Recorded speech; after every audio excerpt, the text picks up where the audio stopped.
Go Figure TV. Revolutionary salute. Revolutionary salute. Like, share, subscribe. Welcome to the House of Revolution. You know I'm your humble host, the Yao Mean of Revolution. And Zelensky think he can rule the world. He defied Trump and Putin, but he had to pay. Before we get into that, be sure to wipe your feet. That means hit the like button. You in the House of Revolution. Like, share, subscribe, support the platform, y'all. All hell broke loose this morning, and it's only going to get worse. Let's get into the content. Salute.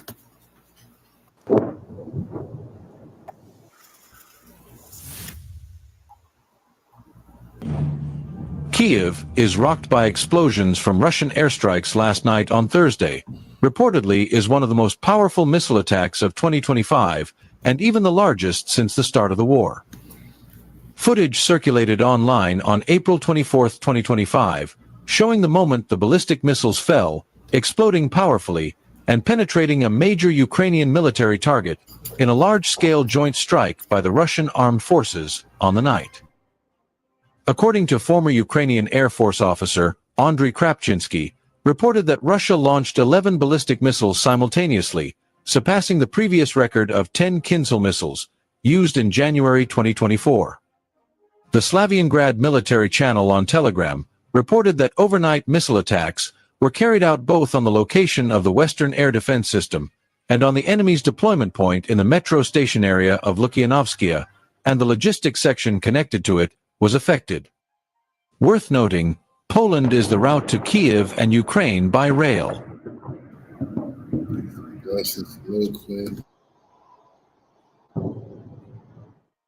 According to open sources, the devastating attack was also carried out on the Artem plant.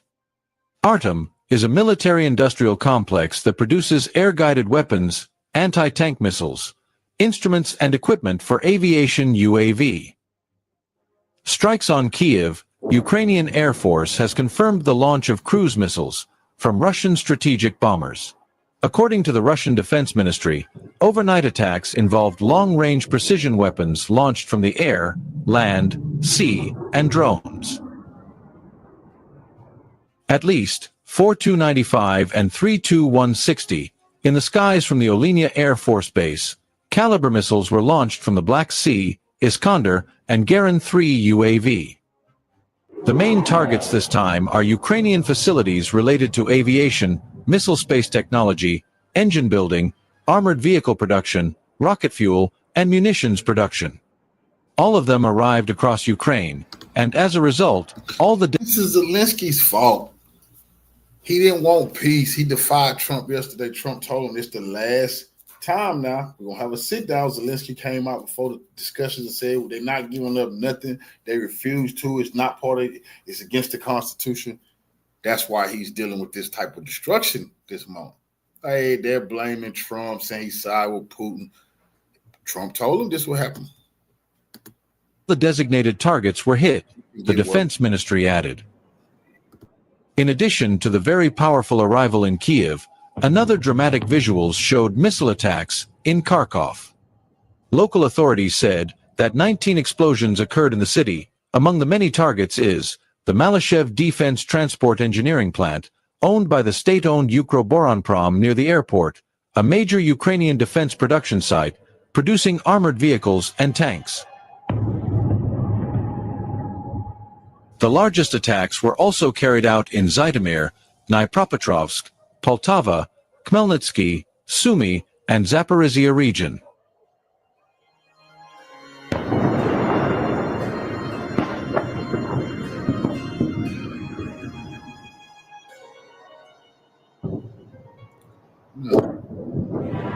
Why? Why did that happen? Why was Ukraine hit by the largest missile attack? I said this year, they said, hey, it might have been since the war began. Well, because Zelensky stabbed Trump and Britain and France. He stabbed them all in the back yesterday. He think he the leader of the goddamn world, especially the leader of the West. and he don't want no peace because he don't make no money like that. He want war.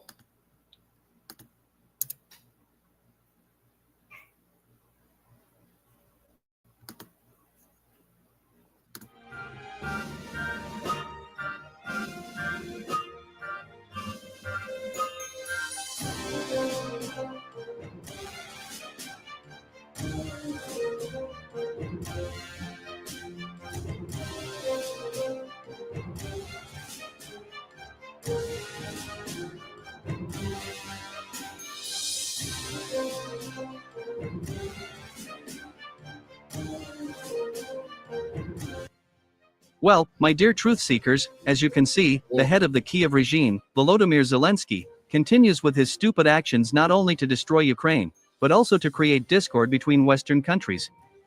Over the past 3 years, due to the rash actions and stupid statements of this political clown, the once collective West has ceased to be regarded as such. Regardless of how shocking that sounds, Zelensky's actions destroyed not only Ukraine, but also the power of the West. My dear friends, I will be honest with you, sometimes I have the feeling that Volodymyr Zelensky is the Kremlin's secret agent. Even the famous Russian war correspondent Alexander Kotz called Zelensky a useful idiot, since this political clown's actions are very beneficial to Russia.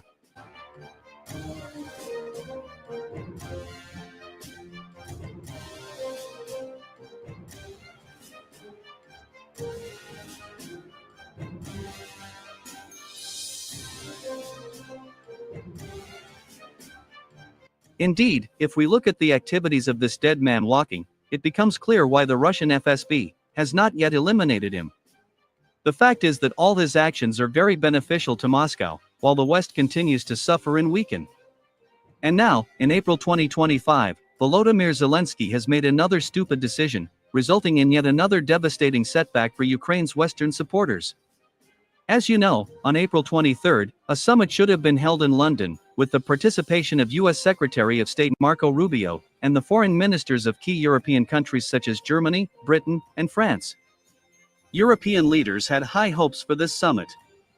This summit in London was supposed not only to confirm Europe's place at the negotiating table, but also to allow the so-called European leaders to convince the United States of the need to continue providing military assistance to the Ukrainian army, so that Kiev could continue to resist on the battlefield for as long as possible.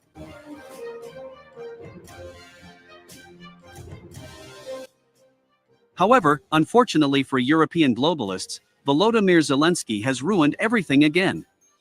The fact is that the day before this summit, Zelensky officially rejected Trump's peace plan. In particular, on April 22, during a press conference with journalists, he officially stated that Ukraine would never recognize Crimea as Russian territory, and that Kiev would never agree to give Moscow the Lugansk, Donetsk, Zaporizhia, and Kherson regions. We will not talk about this topic. This is outside our constitution. This territory belongs to us. This territory belongs to the people of Ukraine. We will never agree to give our territory to the enemy, Zelensky said.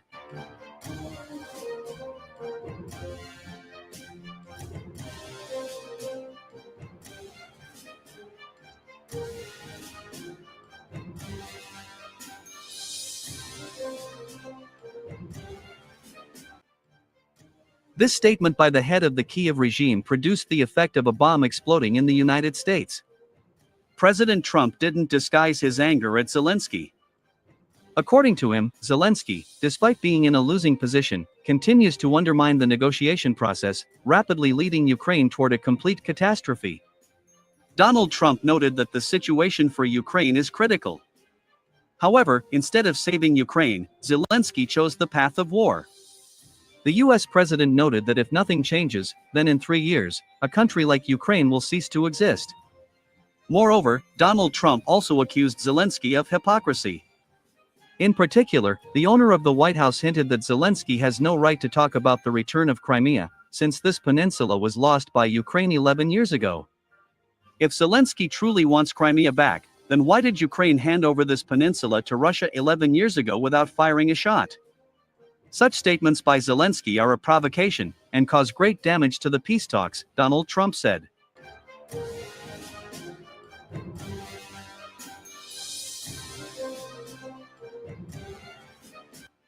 It is noteworthy that immediately after that, U.S. Vice President James David Vance officially confirmed that the United States is seriously considering withdrawing from the negotiation process and leaving Ukraine alone with Russia. Thus, Washington made it clear that the Trump administration considers Zelensky as a person incapable of reaching agreement, and that further dialogue with this clown is a senseless waste of time. Moreover, immediately after Zelensky's scandalous statement, U.S. Secretary of State Marco Rubio refused to attend the London summit, which greatly humiliated Britain. Marco Rubio's actions lowered the status of the London summit so much that the foreign ministers of all European states, including Germany and France, also refused to come to the British capital. Western media have already called the incident another victory for Moscow. According to them, everything that happened further strengthened the United States' desire to withdraw from the negotiation process.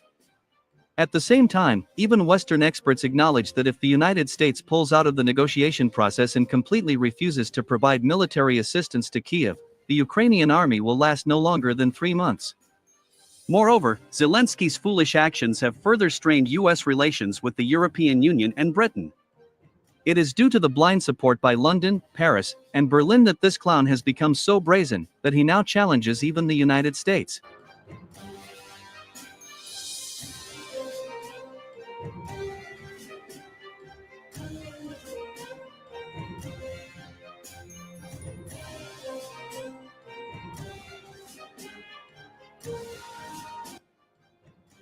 Meanwhile, after the humiliating London summit, insiders in Europe made a rather shocking statement. In particular, they declared that London is very disappointed with Zelensky's actions, and that in order to improve relations with Washington, the British special services are seriously considering the option of the physical elimination of the head of the Kiev regime. Moreover, insiders also confirmed information that Britain wants to make General Zelensky the new president of Ukraine. According to the British authorities, unlike Zelensky, General Zelensky is open to dialogue and ready to sign any agreements with the United States. In general, if we take a look at history, we will see that Britain has previously resorted to such actions in order to improve relations with superpowers. For instance, on July 4, 1943, Polish General Władysław Sikorski, who was considered an enemy of the Soviet Union, died in a mysterious plane crash. This Polish general, along with his unit, was stationed in England and received financial support from Winston Churchill's government. Back then, Moscow repeatedly criticized London for this. However, after it became clear that the Soviet Union was winning a convincing victory in the war against Nazi Germany, Britain decided to make a significant gift to Stalin. So, on July 4, 1943, a B-24 Liberator bomber, carrying a Polish general, took off from the British airbase in Gibraltar, and, after 1 hour's flight, crashed into the sea. It is noteworthy that after this, the relationship between Winston Churchill and Joseph Stalin had indeed improved. As a result, Stalin personally demanded from the United States. Britain wasn't the only one who killed one of their generals to please Stalin. The U.S. killed General Patton because Patton didn't want to fight the Nazis. He wanted to fight the Russians, and he said that after the war was over with, that we fought the wrong people, and they didn't like that tone in the U.S. Stalin didn't like that tone coming out one of the U.S. top generals going at him after their historic victory. It's just like they just told you that Polish general died. Stalin was killed in a very suspicious car accident. I mean, not Stalin, excuse me. Patton was killed in a very suspicious car accident. So the U.S., they killed their own general. It states that the British Prime Minister be involved in every negotiation process.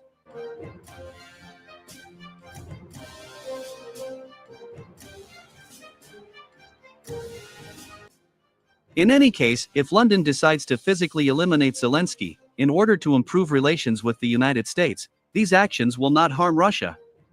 Even though this political clown played into Moscow's hands with his foolish actions, his physical elimination could indeed significantly weaken Ukraine and accelerate the collapse of the entire Kiev regime. Thus, it becomes clear that no matter what options Russia's enemies choose, they won't be able to inflict significant damage on Moscow.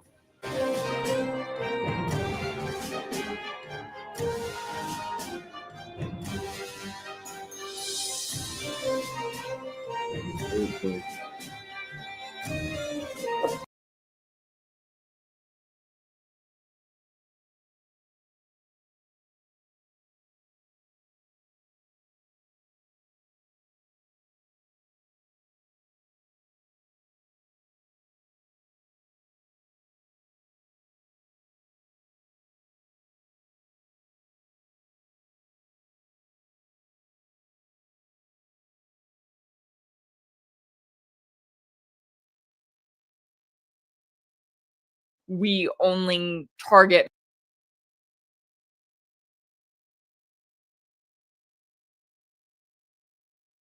grateful for all of y'all. I'm going to go lay Mr. Jax down for his nap now, and then we're going to get into the topic for today's video.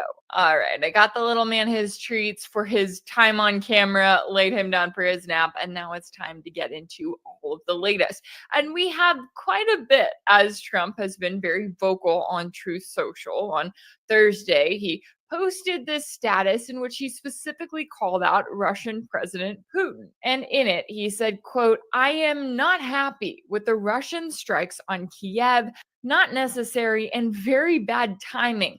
Vladimir, stop. 5,000 soldiers a week are dying. Let's get the peace deal done." Okay, so this status is being touted by the Western media as a rare rebuke of the Russian president coming from Trump. Right? They're acting like Trump and Putin are old friends and allies, and now all of a sudden Trump is really calling Putin out. When in reality here, Trump is playing this game, right? We've seen him. Revolutionary salute to our Queen Kiana Perkins for the donation to the war chest. Revolution is a way of life. You know, I absolutely appreciate the love, Queen. Salute to you.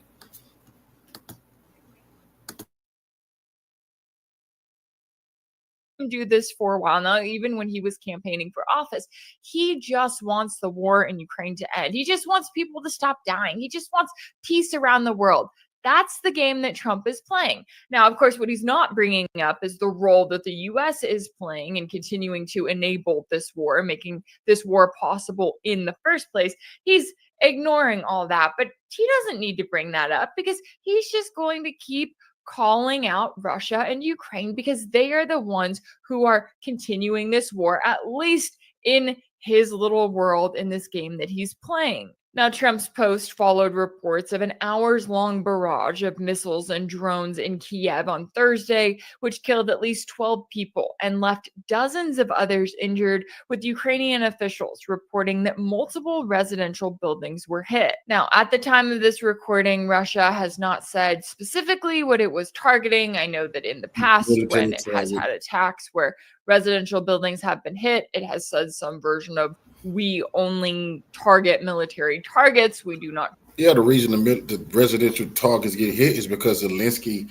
that war crimes, they shouldn't have air defense systems in populated areas. Stop doing that. You're endangering your civilians. Is Zelensky missiles hitting the civilians as they miss the Russian hypersonic missiles and things of that nature? Zelensky is killing his own people trying to stop the Russians. That's a fact. Russia already proved that. Not target residential buildings, and then on and on. So I'm curious to see what their statement is going to be from this. I also think it's notable that this attack seems like it was meant to send a message, because as we've seen here, look, we've had hours of talks between the US and Russia, even directly between US Middle East envoy Steve Witkoff and Russian President Vladimir Putin. So Putin has taken the time, he's engaged in these talks, and according to Witkoff, on their last round of talks, they ended it by setting up the framework for a possible peace deal. And ever since Witkoff made that announcement, Zelensky's response has been to basically look for all of the ways that he can say no, right? No to recognition of the 5 new regions, no especially to recognition of Crimea, no, no, no. And so it would not surprise me whatsoever if Russia says, okay, well, Ukraine, Kiev, Zelensky is making it clear that he is not going to agree to any kind of a peace deal. Therefore, we're still at war. Therefore, what's to stop Russia from targeting Kiev?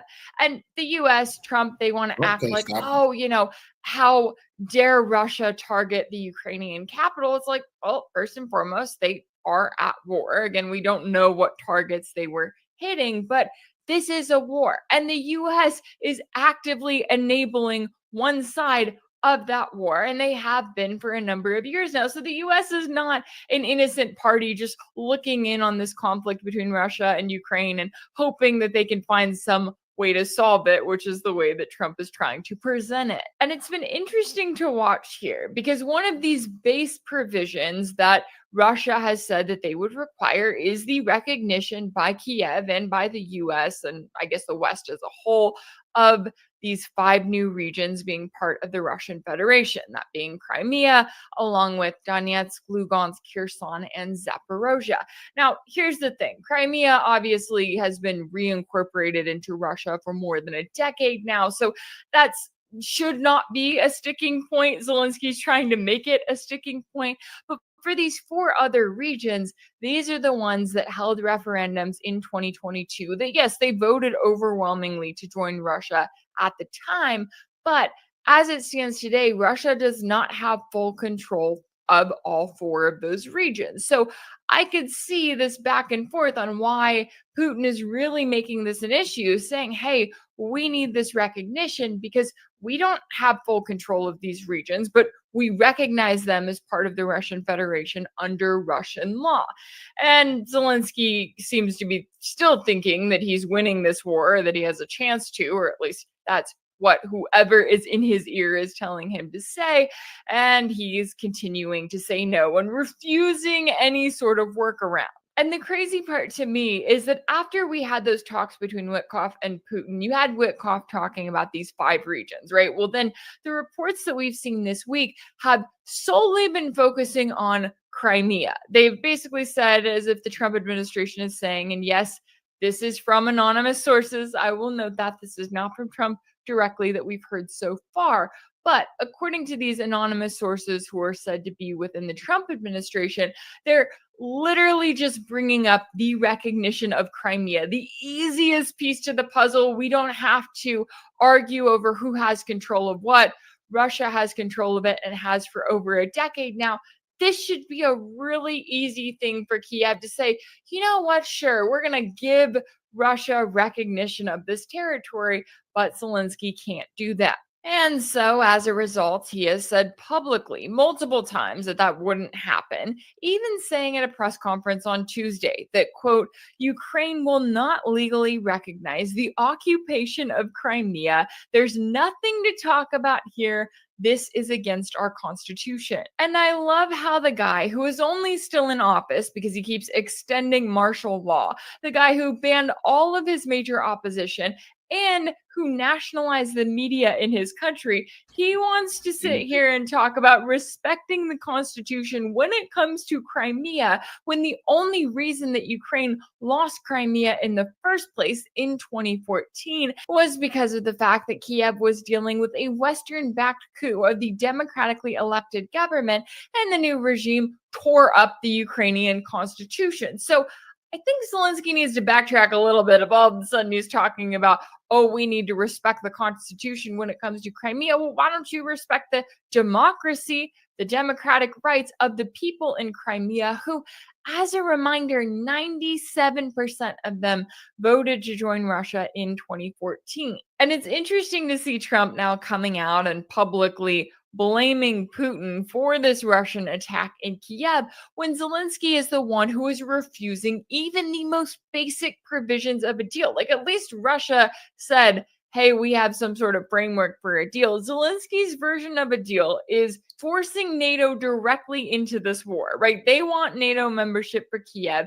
They want NATO to be a party, even more so than it already is, to this war. They want to force NATO into World War III against Russia. And it should also be noted that Trump didn't spare Zelensky. He did criticize him. I'm not saying he didn't, because Zelensky's post from Trump came on Wednesday, also on Truth Social, and it was much longer and much more of a rant. And in it, Trump declared that Zelensky's statement was very harmful to the peace negotiations with Russia and that Crimea was lost years ago under the auspices of President Barack Hussein Obama and is not even a point of discussion. Nobody is asking Zelensky to recognize Crimea as Russian territory, but if he wants Crimea, why didn't they fight for it 11 years ago when it was handed over to Russia without a shot being fired? Now, first and foremost, Trump is not wrong about the fact that there was never a battle for Crimea in 2014. As I noted earlier, it was a peaceful referendum, right? People voted overwhelmingly to join Russia. They saw the chaos that was happening in Kiev at the time, they didn't want any part of that, and they voted accordingly, and they have lived accordingly for more than a decade now. Now, if Trump wants to blame the Obama administration for the coup in Kiev, he's absolutely right to do that, right? He can blame the likes of Victoria Nuland and John McCain and the other individuals. I would argue it was the entire US establishment that was responsible for it, but sure, he can lay out that blame all day long. But then you have the fact that Trump then says that no one is asking Zelensky to recognize Crimea as part of Russian territory. Well, according to these reports, that's exactly what the Trump administration was asking him to do. But it also brings me back to comments that we heard from Zelensky previously, where he said something to the effect of, oh, yes, there will be a diplomatic settlement. He said that Russia would keep control of those territories at the time because Kiev just did not have the means to force Russia off of them. But then he also said that Kiev would never recognize those territories as Russian. So it makes me wonder if in these conversations behind closed doors, the talk is more along the lines of, let's get a Minsk type deal where we have some sort of an agreement, we freeze the conflict. Kiev says, yeah, they'll be peaceful. They won't target these territories. They quote unquote allow Russia to keep these territories or to draw the battle lines where they are currently. And then Kiev never actually recognizes those territories as legitimately part of Russia. And then we see, a new battle years down the road, if not months down the road. We see how long we can keep this conflict frozen. It makes me wonder if that's the talk that's actually happening behind closed doors, because with Trump's phrasing here, and maybe Crimea wasn't mentioned, maybe all of these reports are, going off of someone else in the Trump administration, and you had the president himself trying to kind of separate things here. That is a possibility.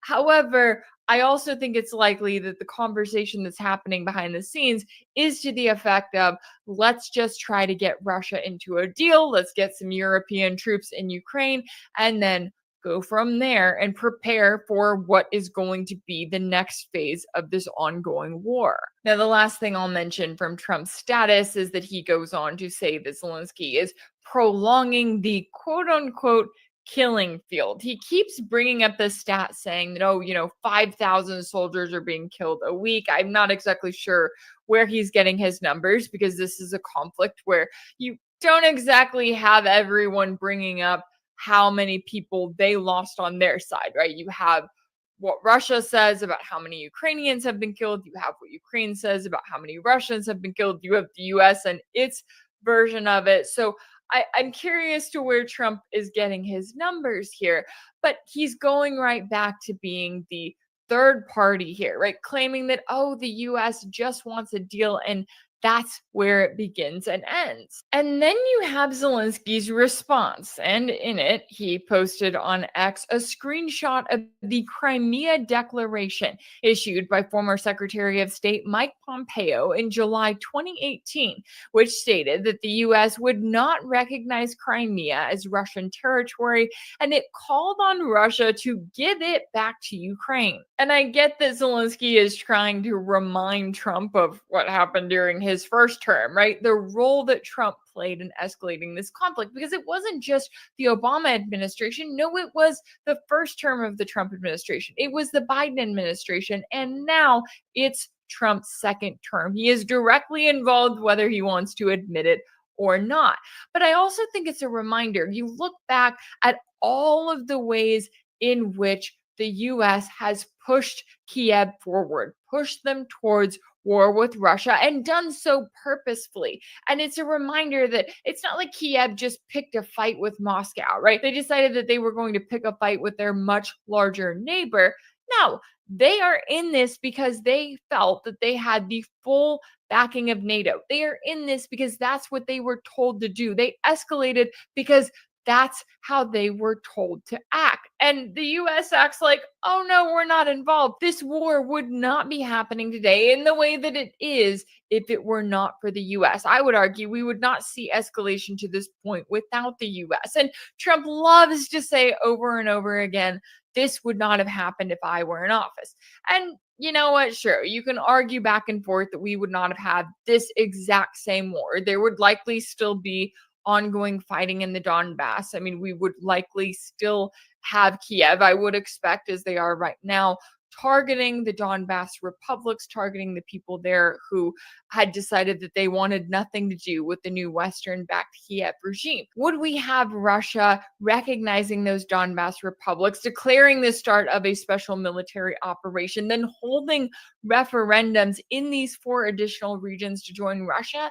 That's a good question. I don't know that we would have escalated to that point so soon. I do think it's possible that Trump would have pushed to kind of dial things back a bit, but that doesn't change the fact that the US was still engaging in a proxy war against Russia. Even if it wasn't to the level that it is right now, where you have the US even more so directly involved, they were still arming Ukraine. They were still giving them lethal aid, and they were still helping them and preparing them for a future war with Russia. And Russia knew that. That's how we got to this point. And now you have the Trump administration ramping up its rhetoric about wanting to just walk away. We've heard it from Rubio, Trump, and even JD Vance. Now, I know that some of you may be getting excited at all of this talk, right? Thinking that, okay, maybe the US is actually going to walk away. Maybe Donald Trump is actually going to make it happen.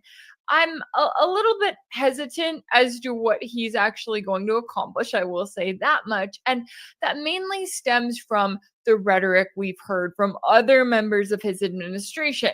As we have to remember, it's not just Trump making the decisions. He has a full cabinet of neocons he's surrounded by. And listen, the US establishment controls US foreign policy at the end of the day. It's not Trump, not Biden, Obama, whoever's sitting in the Oval Office.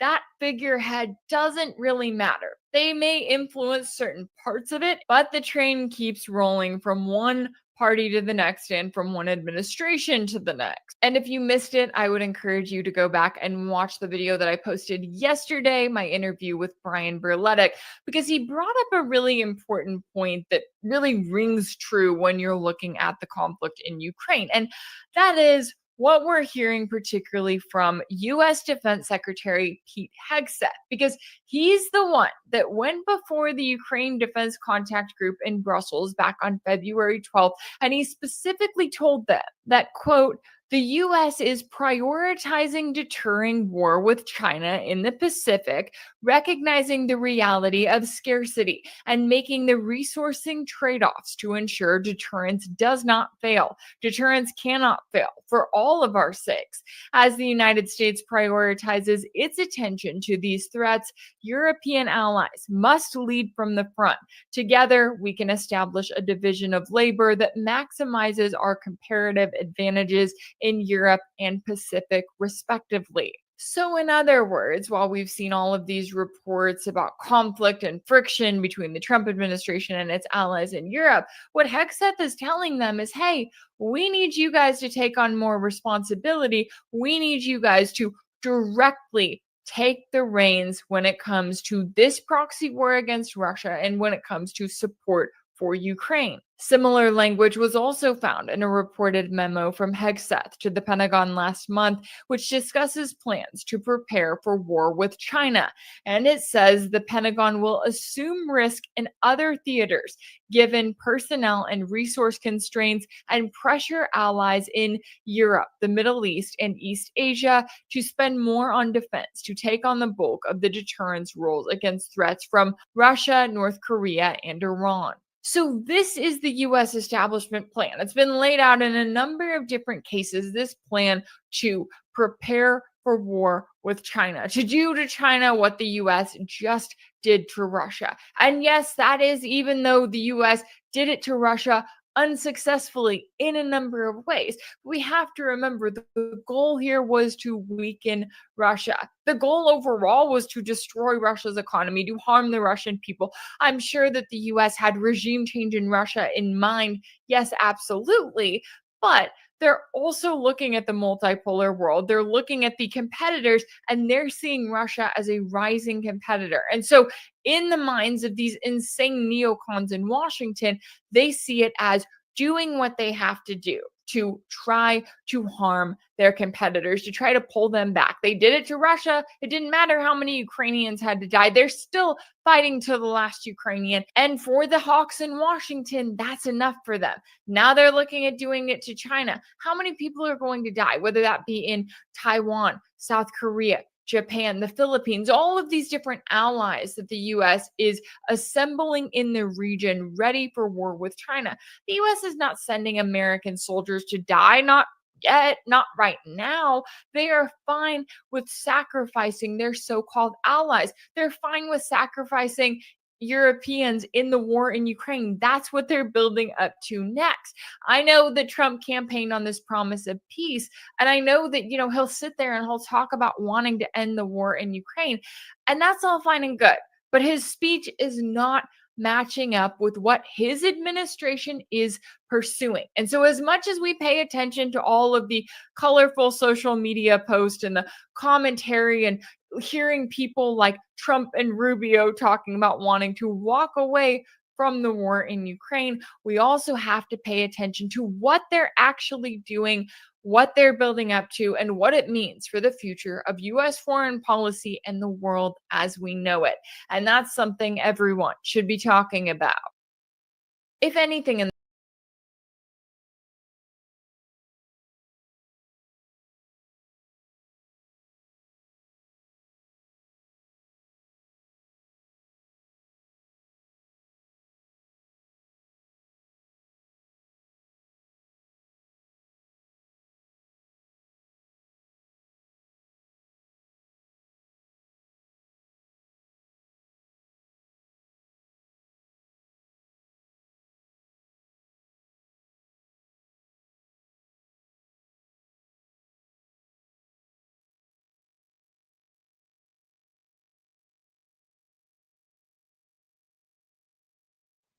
Hey, everybody. Welcome to Daniel Davis Deep Dive. I intended to have the Russian deputy, let's see, what's his actual title? First deputy permanent representative to the United Nations from Russia, Dmitry Polyansky. We hope that he's going to still be able to join us. Apparently, he has been unavoidably delayed.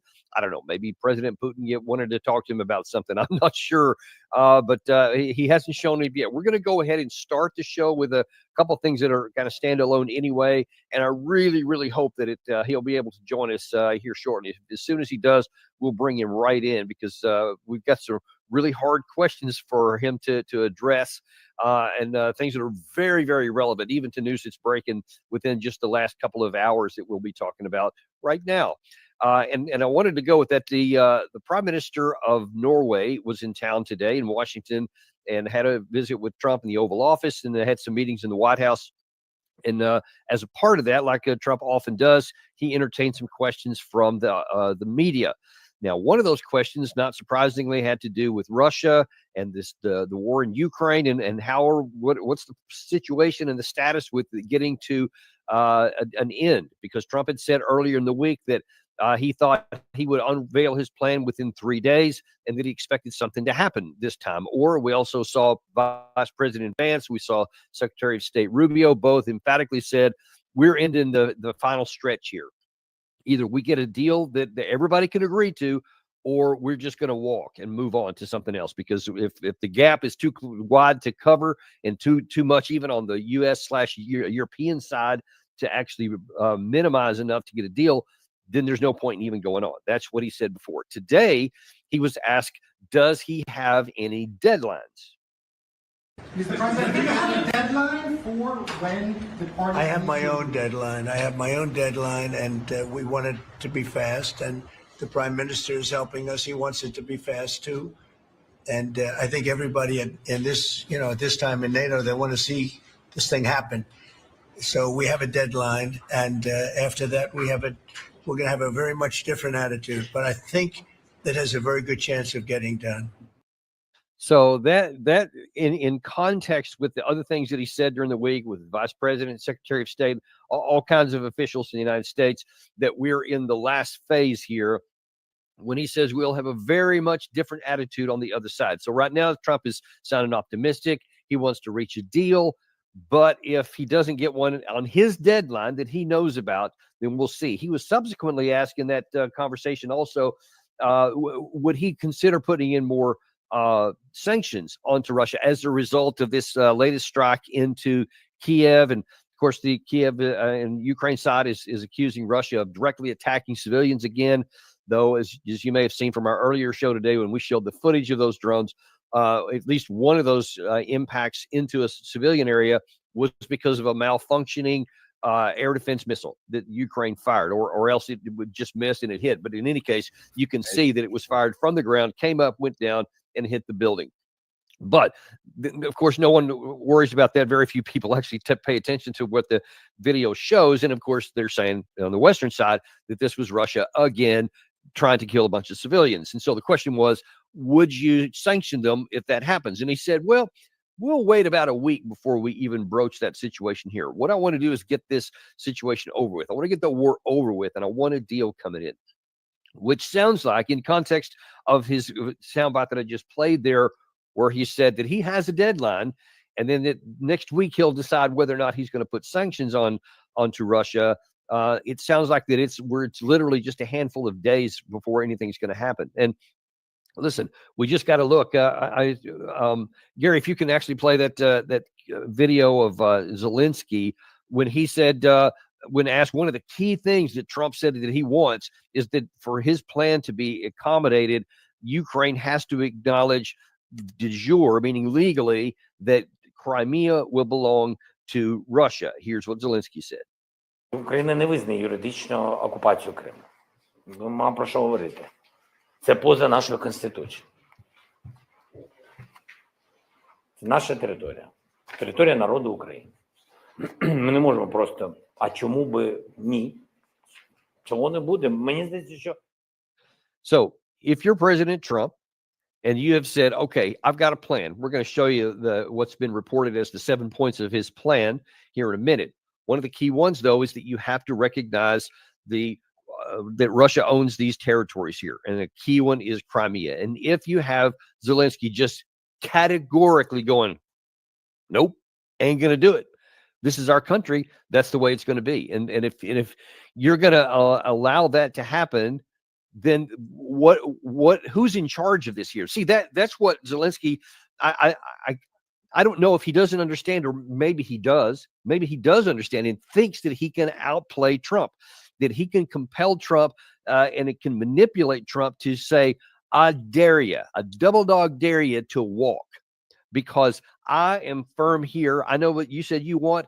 Here's what I want. And I'm not budging for this. You're going to budge. Because what that would require is for President Trump to say, okay, I'm at the end of my rope. We have to make a deal or I'm going to walk. And then he doesn't walk. And then he just literally just keeps on supporting Ukraine. That's what would happen if Trump doesn't compel Zelensky to go forward, or if he doesn't walk. If Zelensky says, I'm not doing this, and then Trump doesn't make good on his threat to walk, then Trump loses all credibility. And it's clear that Zelensky is calling the shots, and they'll just continue to do that. And then you'll see probably the European Union, European members of NATO, et cetera, would probably even be more eager to continue to send stuff, because now they feel like that Trump could be rolled. So there's a lot riding on this, really. And I don't think that there was much of a chance at all that Trump was going to be rolled anyway.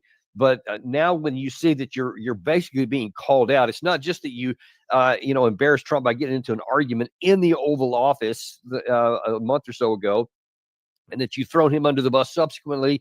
You said that his lead negotiator was unqualified to do his job, that the vice president was being rolled by the Russians and had been succumbed to Russian propaganda, et cetera.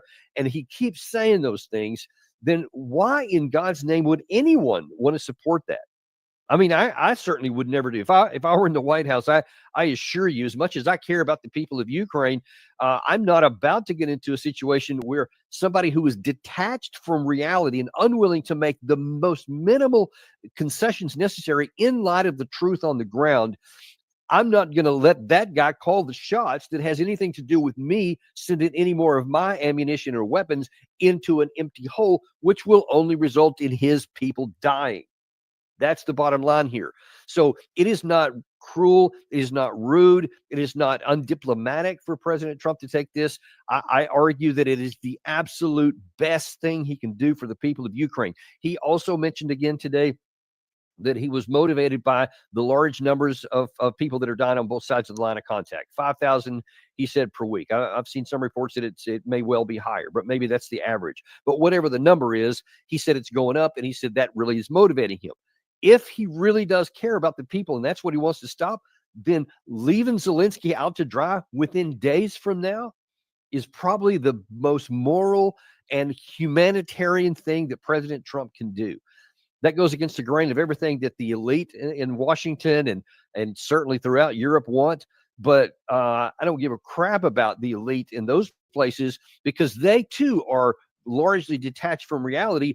Or possibly worse, they're not detached from reality. They just don't care about the cost of human treasure and blood that's just spilling pointlessly into the mud in Ukraine from the Ukrainian people and the Russian forces. They just don't care. Either way, I wouldn't have anything to do with that. Now, I said not just in the European side, but also on the American side. Also today, we had, and we show this, he's provides such a good stuff for us to talk about here, but it's embarrassing because it is held by a lot of people. General Jack Keane again went on Fox News today to give his view in light of this attack that happened in Kiev, what President Trump should do. The administration has got to get real tough with Russia, hit them hard in their central banks and their energy sector with crippling sanctions and robustly arm Ukraine. And that will get Putin's attention more than anything else. Not so Ukraine can continue to fight, but so we can bring Russia to the negotiating table and get a deal. Yeah. And that, I think, is going to the next step the United States will have to take if Russia rejects the deal, which I suspect they will. Come on, man. What planet have you been living on? What do you think we did for 3 years? We did exactly what you just said we should do, and it failed. All of it failed. Now Russia is bigger. They're stronger. They're more experienced. Their technology has significantly advanced from where it was before. Their electronic warfare capacity has advanced. Their ability to knock down American weapons has advanced. Ukraine's side has shrunk. It is losing men every week. It is getting smaller because they can't force enough people into the armed forces to even offset the losses. So they don't get to the benefit of experience because too many of them die, and along with them, all of their experience. And the ones that come in know the game. They know they're cannon fodder. All they want to do is try and survive, and they have no motivation to actually try and, to win the war because they know that's not even a possibility. And into that environment, you want to put this in. You want to now say, let's go back to what Biden did. That's the crazy thing. He's saying, let's go back to what Biden was doing. Let's put sanctions on them. Let's give more weapons. Let's just give more ammunition. Come on. I mean, how does that pass for a 4-star general? As an advice from someone who's supposed to be an absolute subject matter expert.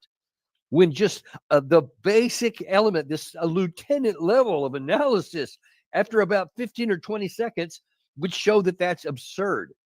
And yet that's what he's saying with all the vigor that he can muster. And it's just not related to any kind of reality at all. I want to, in a minute, I'm going to go to the what we have for the terms that Trump is actually trying to get done here and what we know that Russia's trying to do. And I want to bring Gary in, actually, because I'm just really frustrated with some of these comments that keep coming in. And Gary, you said you also have some additional sound bites from some other things that have been said today. Yeah, we have another cut, another part of the Q&A session that Trump had earlier today with Stoltenberg, and actually Marco Rubio's in the in this too. So let's just take a listen to that. I think it's about a minute and a half or so. So we'll just take a listen to this, and then we're going to comment on the other side of that. Got it. That Ukraine have to give some territory away to win peace? Well, it depends what territory. They've been fighting. They've lost a lot of territory. And we'll do the best we can, working with Ukraine. We'll do the best we can, but they lost a lot of territory. When you say Crimea, that was handed over during a president named Barack Hussein Obama. That had nothing to do with me, Crimea. That was 11 years ago with Obama. And they made a decision. There wasn't a bullet fired. There was no fighting. There was no anything. They just handed it over. Now they say, well, can you get it back?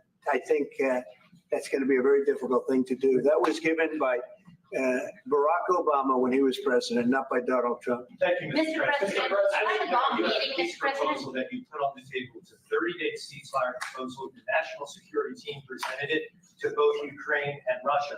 2 months ago, Ukraine agreed to that ceasefire proposal immediately. Russia has not. And my question is Russia the obstacle to peace based upon that, just getting to that 30-day ceasefire? I don't think so. I think that they both want peace right now. They're ready to do something. We'll see what happens. Complicated, very complicated. But I think they are both very much looking to make a deal. Marco, what would you say?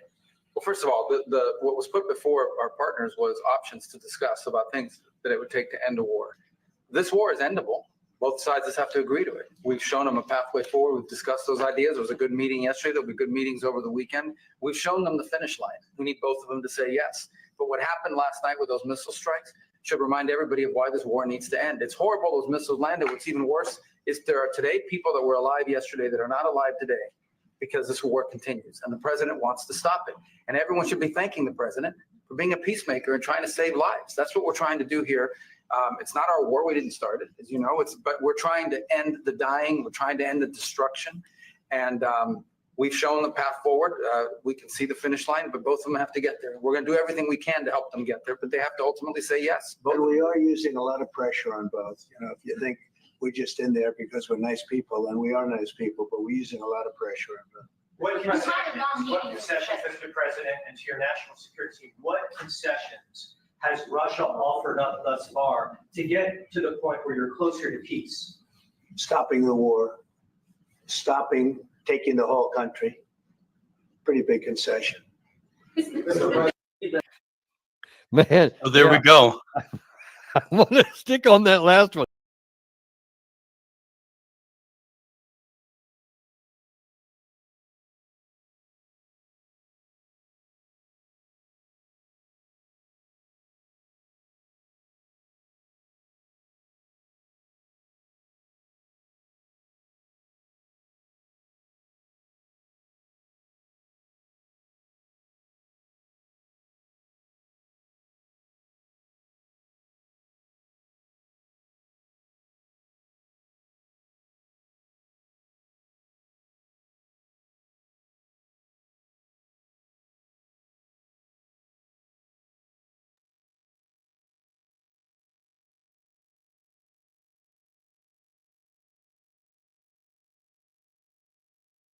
You know, take whatever term adjective you like. It is the shark and the tiger shall never battle, for they have no common ground, right? Right. The Trump people got to get to the point where they're saying, okay, we're making an offer. The Russians will never take this offer. Zelensky's like, no way, not taking anything. And the Europeans come out, yeah, we're you know, so at some point, it's like there's no common ground here. Trump's saying, I'm just going to walk away. It's kind of looking like a weak bluff, like, no, you're not. And so well, your thoughts on all of that, Larry?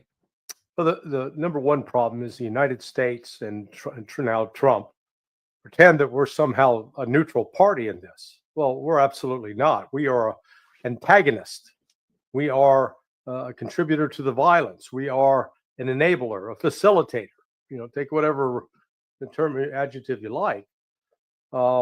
And we ought to be on our knees every night thanking God that the Russians haven't taken offense at that. Because based upon what we have done, we have committed multiple acts of war against Russia, and they've held off punching us in the nose. If this was a case of self-defense, Russia is the equivalent of someone's been walking along the street and we've been going up and finger poking them for 25 years. And then when they finally haul off and smash our face in, we start crying, why'd you do that? No, that was unprovoked. Oh, absolutely not. So Trump's got to get that out of his mind. He's got to stop pretending that he's got cards to play in this. Donald Trump is playing a game of strip poker and he's butt ass naked. Okay. No more clothes to take off and no more cards to win anything. Russia is in the driver's seat, number one. And they keep, yesterday, the press spokesman for Putin, Peskov, came out and said very candidly, he said, hey, look, we got Donetsk and Novorossiya, New Russia. Well, that's a historical term that goes back to the 1700s, but it defines the territory of Donetsk, Luhansk, Dnipropetrovsk, Kherson, Zaporizhia, and Odessa. And so what he was doing was actually up in the ante yesterday. He said, yeah, before we only had those 4 territories, Kherson, Zaporizhia, and Donetsk, Luhansk. Now we're adding in Dnipropetrovsk and Odessa. That's coming back to us too. And there's not a thing the West can do about it because Russia's got the military clout, the military power, the military advantage. And, they've just come out with statistics last week, or not statistics. They did an exchange of bodies. The Ukrainians turned over the bodies of like 49 Russian soldiers that had been killed in action that the Ukrainians had recovered. The Russians turned over to the Ukrainians more than, I said it was something like 920 bodies. So it was a 20-to-1 disparity. Now, some people say, well, that doesn't prove anything. That just proves that Russia's taking more territory. Yeah, it does, doesn't it? That means there's no stalemate. We've been told all along, it's a stalemate. But it can also mean that Russia is actually killing that many more Ukrainians than they are killing Russians because of the disparity in fires of both artillery, aviation, missiles, etc. There's no reversible path here for Ukraine. And the United States, Trump and his team, they better recognize it. And their refusal to recognize it and pretend that, I'm just trying to make a peace agreement, and they keep saying each side's going to have to give something up. No, Russia doesn't have to give up a damn thing. Why? Well, who's the what? Trump's not going to invite them to the Easter egg roll for next year? They don't care. So it is a complete disaster. Let me ask you this, Larry. Sometimes you get hints because there's a lot of times there's a question: how much does Trump and his inner circle really know? How much do they really know? Do they really know the truth? Does he really think there's a stalemate? Does he really think the Russians are, running out of missiles and fighting with shovels or whatever the hell, right? Every now and then you get a hint, though. For instance, Trump said recently something to the effect of, if the Ukrainians don't take a deal soon, and I'm paraphrasing, they'll, give up a couple of regions, they'll lose all of them. They'll lose their whole country, which implies to me he kind of knows. But here's the other part I want to ask you about, since you have experience inside the blob, right? I think that some of the things Trump says, it's because of the internal inside the beltway pressures that he has on him, that he has to try to play certain games like he doesn't know stuff that he really does, these narratives. I think Trump's more, that if he could, he'd walk away. He's really hamstrung by the internal pressures in DC a lot, isn't he? And not that that's an excuse. The question is, how much. If I don't know if I was president, I might think, damn it, I'd walk away. And then as soon as I became president, the pressures are around me. Crap, I want to walk away, but how do I do that? You know what I mean? What do you think about all of that, Larry? Yeah, well, we had real questions about who was in charge when Joe Biden was there. And I'm not sure how much Trump is in control anymore because of this whole mess that we saw over at the Pentagon with Pete Hegseth and his 3 top deputies. You know, they basically get frog marched out of the Pentagon for, quote, allegedly leaking, yet they're not charged with leaking. There was no evidence of any investigation prior to this. Nobody's even identified what the nature of the leaks were. We got the testimony of Dan Caldwell, one of those who was fired, who was a longtime friend and colleague of Hegseth. They had worked together on Concerned Veterans of America, and he was, he served as a Marine, a U.S. Marine, and was a decorated war veteran. And he was insistent. He says, not only have I not leaked anything, I haven't even talked to anybody in the press. And yet these allegations are being made against me. And, Hegseth, to his shame, suggested that these were just disgruntled employees leaking information on him. Now, either Hegseth made that decision or somebody above Hegseth made that decision. And then you watch Trump, and he's all over the board with his words.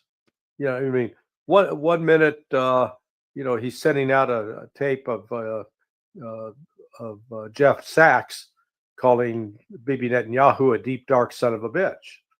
Then the next moment he said, I was on the phone with Bibi Netanyahu and we're just like that. We're in sync. We see everything eye to eye. Now, which is it? You see eye to eye, or he's a deep, dark son of a bitch? Because, you're on both sides of that. And then the same with, well, I'm upset with Zelensky, but I'm really getting upset with Putin too. Yeah, that crap doesn't work. And, I'm getting really tired of Trump's act on this. It's juvenile and it's self-defeating. And it's really not becoming of somebody who wants to stand up as president to lead the United States.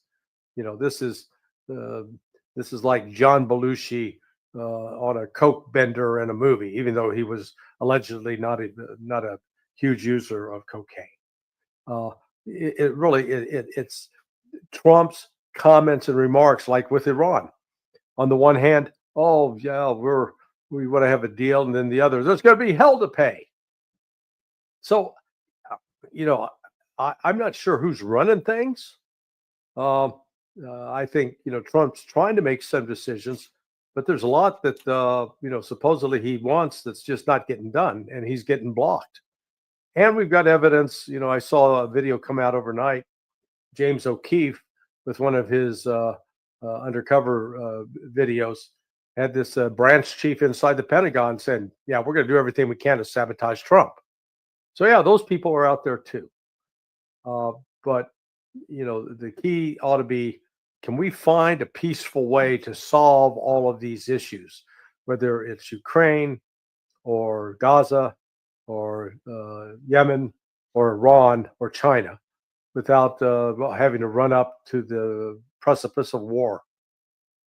Well, what you see is a consistent pattern, right? Iran, well, you better do what we say or we're going to blow you away. We're going to bomb you. We're going to attack you. We're going to do everything. We're having a great discussion with Iran and we're having talks. But there could be hell to pay if they don't. But we still may use the military. Yeah, But, we've talked to them again, right?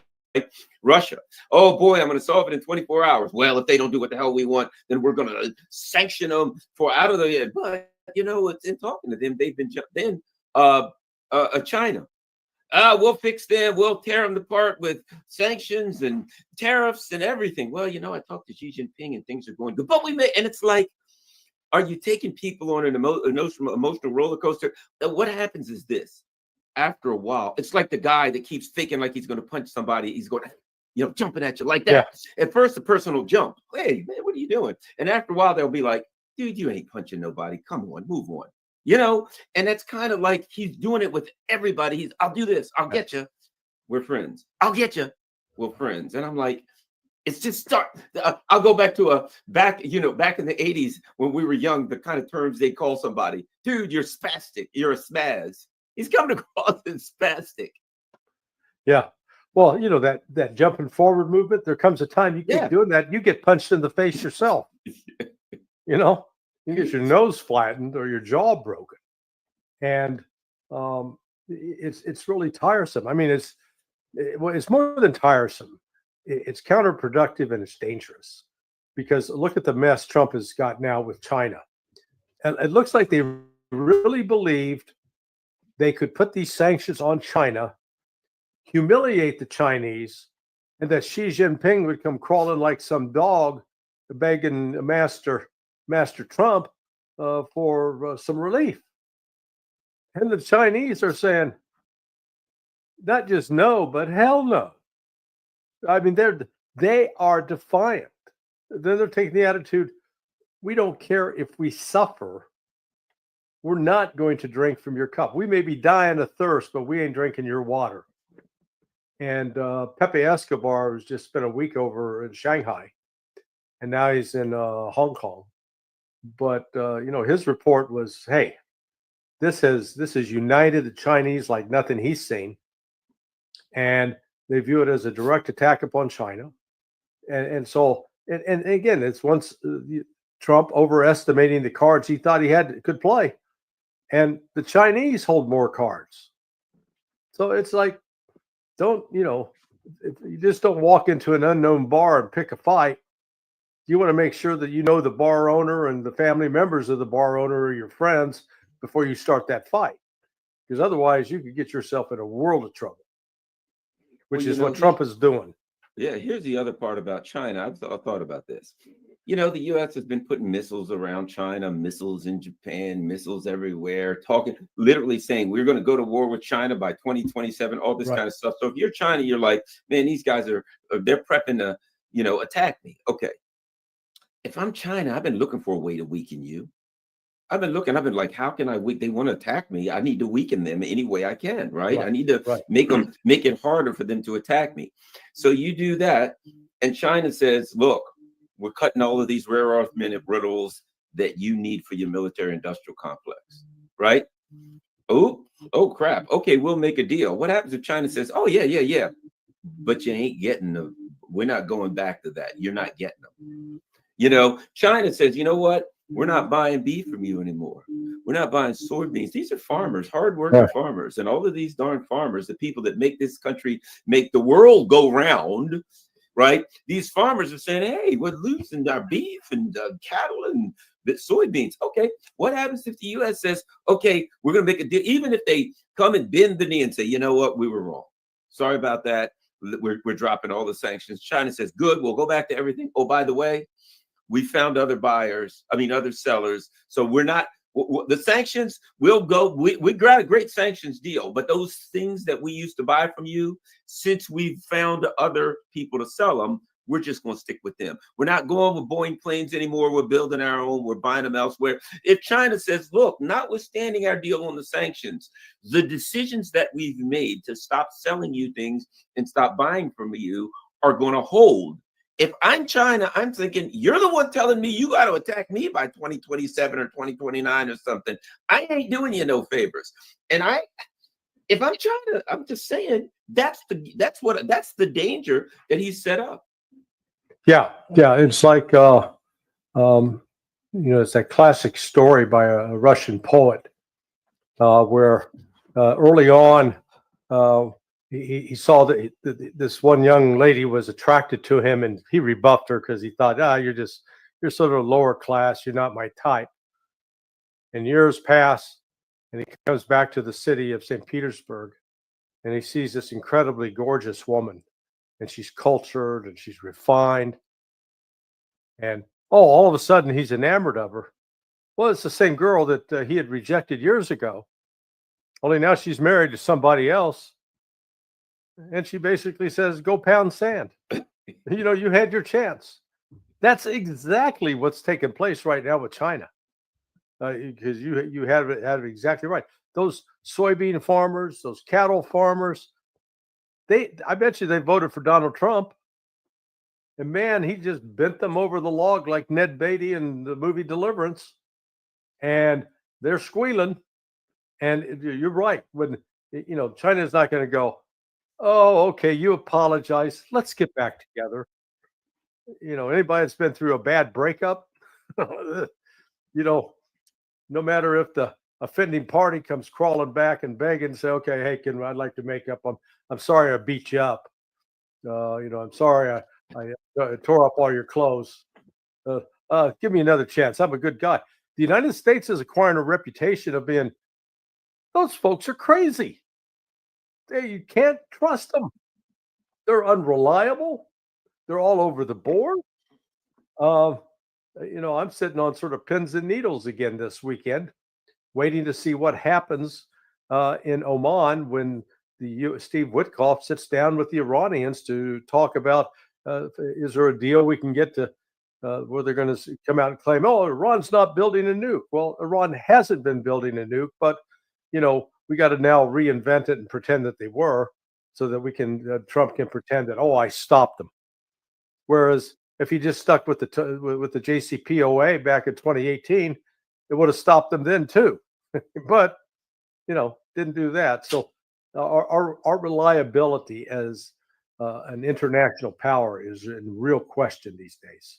Well, I think you just hit the nail on the head with the term reliability. I've heard Sergei Lavrov use the term when he talks about international relations. People, what are you looking for? And he always says the same thing: stability.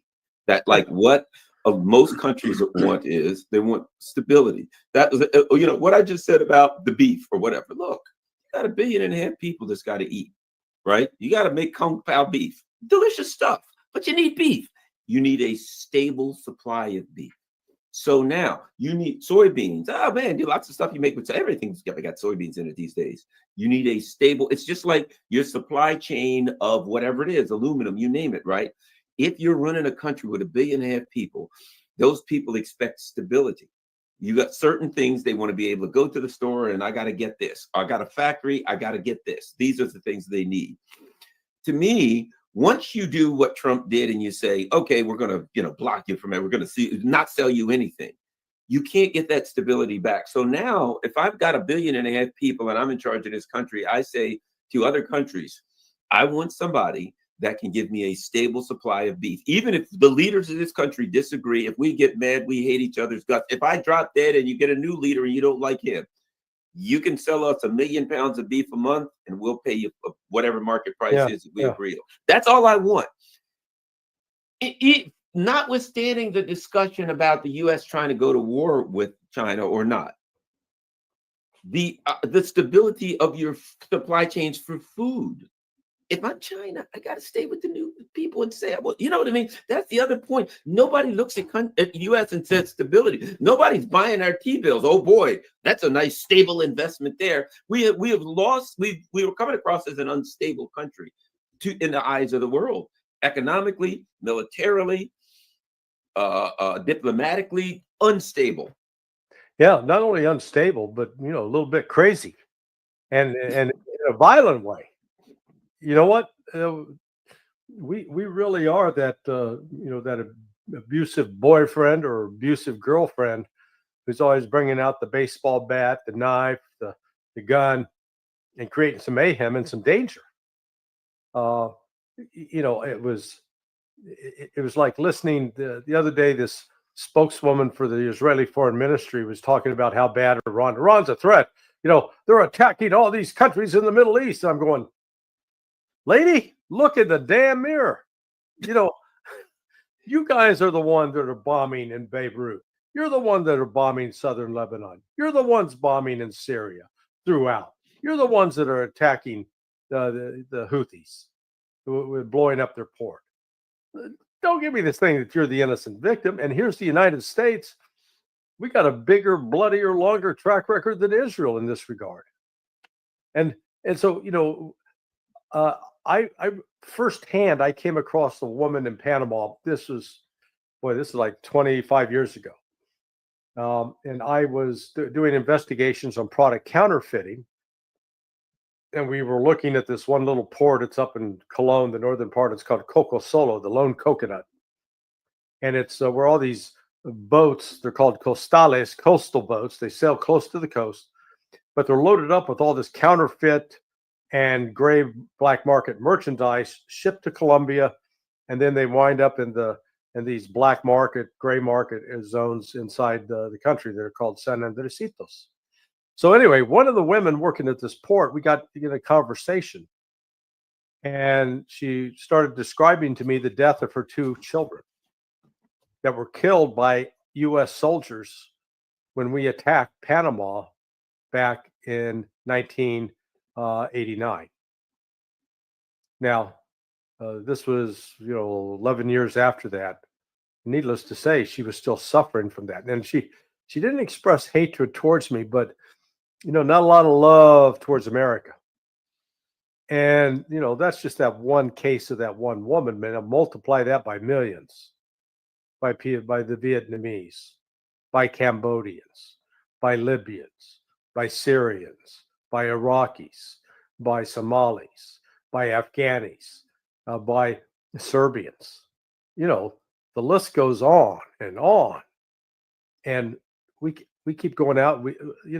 We are a threat, and we actually think we're the good guy. Hey, we're doing this to uphold democracy, sort of. And then here we go again, threatening. Well, we're gonna destroy Iran. We're gonna decapitate Iran. I mean, it's like, listen to yourselves, Americans. Listen to yourselves. This shouldn't be us. We are talking like a psychopathic Charles Manson type murderer. And it's just that lack of control. So I think it's more than not a lack of reliability. I mean, we're just, I think the accurate scientific term is batshit crazy. Yeah, I think you're right. Definitely right on that. I mean, just the idea. Well, let's see. And I always put it to you like this. Right now, let's face it, when it comes down to it, there's 3 great powers. There's 3 world powers. Everybody else is secondary. The U.S., Russia, and China, they are the world powers right now. There are a lot of regional powers that are powerful that can affect a lot of stuff, but those are the 3 head honchos. The United States is on the border of Russia in Ukraine, pumping missiles in the air, starting war with Russia. The United States is pumping weapons into Taiwan, into Philippines, into South Korea, saying, oh boy, we're going to set them up to attack China. There's 3 world powers, and one of them is pumping weapons to the border of the other 2, literally threatening them and telling them, you've got to do what we live like. And they're looking at us, they're saying, your economy's collapsing. You got 2 parties that don't make sense at all. You ride from city to city. If you go to an empire, the cities are the jewels of the empire. The great Rome and the Colosseum and, the great cities of the empires. Our cities are crap, every one of them, not just New York or San Francisco. You can go to, Iowa. Our cities all over the country are just crumbling down to nothing. The country's falling apart. But we're telling everybody, you got to be like us. It's you got to do things the way. And they're like, people, the Russia and China's like, you got to be kidding me. Your place is falling apart. And your governments hate you. And our people kind of like our leaders. It's insanity. Do you remember the actor John Goodman when he was real fat? Yep. So that'd be like John Goodman being a health fitness expert back in his chubby days. Going to give you advice on how to be fit. And probably the lesson you take is, let me watch everything you do. I'll do the exact opposite. Okay. So that's what we keep hyping. We've got this gimmick. So we keep threatening to attack China. By God, we're going to be at war with China. We keep threatening to attack them. And so they start building up their military because we're threatening to attack them. And then as they build their military up, we go, see, they're a threat. That's like me threatening to, shoot your house up. And then you go buy a gun to protect yourself. And I say, see, he's being aggressive. So, at some point, we need to just stop this, heaping the male bovine excrement on ourselves and convincing ourselves that, that is chocolate mousse, chocolate pudding, instead of the offal of a bovine creature. And for the life of me, I look at the current world situation, and let's take Iran as the number one opportunity right now. Iran is willing to cap its nuclear enrichment program.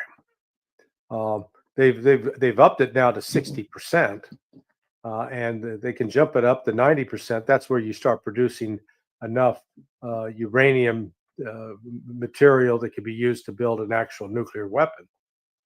But I think they'll even take a deal at like 3.6, 3.7%, provided that Russia will provide the 20% enriched uranium. It's called HALEU, HALEU, and it are highly enriched uranium, and that's used for medical isotopes, medical research. So they'll take that deal because they're not building a nuke right now, and guarantee, we'll give that up, and you lift some economic sanctions, and you won't have to worry about that anymore. But is the United States willing to take that deal? Well, Trump has been all over the map there. On the 1 minute, he said, no. You got to destroy every single missile that you got in your military, every single missile. And on top of that, you can't talk to Hamas, Hezbollah, and the Houthis anymore. Well, that'll be a deal killer. And Iran said, well, no. So will Trump, if Trump's real goal is to eliminate the threat of Iran using a nuclear weapon, will he take that deal? Or will he put all these extraneous things on it that is really, that's the real approach? What we want is regime change. And we're just trying to buy some time. We're using the nuclear weapon as a gimmick. That's all it is. It's just a gimmick. It's not the real deal. Yeah, I think you're right. And the other part of it is you've got the Russians and the Chinese saying, "Look, we're there. You want to get a deal with Russia? With them." The Russians are saying, "Look, we're close. We got all kinds of connections and alliances with them. You want to deal with them? Sit down. We'll all talk. We'll do guarantees of it. We'll handle their nuclear stuff." It's, if you wanted to deal right now, it would be the easiest time. The Iranians are saying, "We'll do a deal with you regarding our nuclear stuff, if that's what you want. Not the other stuff, but if that's what you want, we'll do." The Russians are saying, "We will facilitate the deal." So I think what we're looking to find out now is whether or not that's it. When many of us believe, we know what Israel wants. They want a war. They want a war and destruction of Iran, and Iran to get blasted to pieces. And they don't care win, lose, or draw. They want what the Europeans want. The Europeans want the United States to go to Ukraine and go to war. The Europeans know they don't have any military option. Yeah. They know they got nothing. So what they're saying is, let's keep this going in some kind of way. We can draw the United States in, and they'll fight Russia and get blasted to hell. But who cares? Meanwhile, the Israelis are over there saying, "Hey, let's keep this thing going, and we'll start something up with Iran, and we'll get the U.S. drag them over here, and then they'll go to war with Iran." So we got the same. Really dynamic is a bunch of lunatics in two different parts of the world that want to drag us in there because we started a lot of that crap, and for us to fight the war and us to get the hell knocked out of us and maybe get nuked and everything else. So everybody's trying to drag us into war, and we won't say to them, "Nah, you can't, no," because we got lunatics in our country that are for fighting both of them. Well, and look how well we're doing with the Houthis. So during the first, it started in December of 2023. So by the end of December 2024, that's 13 months. Then January, February, 15 months. During that 15-month period, the Houthis on average shot down one U.S. Predator drone, the Reaper, the MQ-9. They shot down one a month. And each time they shoot one down, the price on it is estimated between $30 and $40 million. Since March 15th, so now we're talking 5 weeks, going on 6 weeks, the Houthis have shot down 7. They're shooting down almost a little more than 1 a week. So that, again, that's either 210 million or 210 million or $280 million in just 5 weeks. And then when you add that to the previous amount, we're closing in on $1 billion worth of Predator drones. Now, why do you think they're shooting down so many? Well, because the United States is trying to step up its military operations. The only way you can really destroy the mobile launchers that the Houthis have and that are using to fire at both Israel and at our ships is with a Predator drone, because it gives you real-time information. You can see it, and then you can quickly give commands for it to launch missiles on a target below. But the Houthis have also figured this out, and it appears that they're finding ways to bait us into, they can paint a coconut log up to look like a missile launcher of some sort.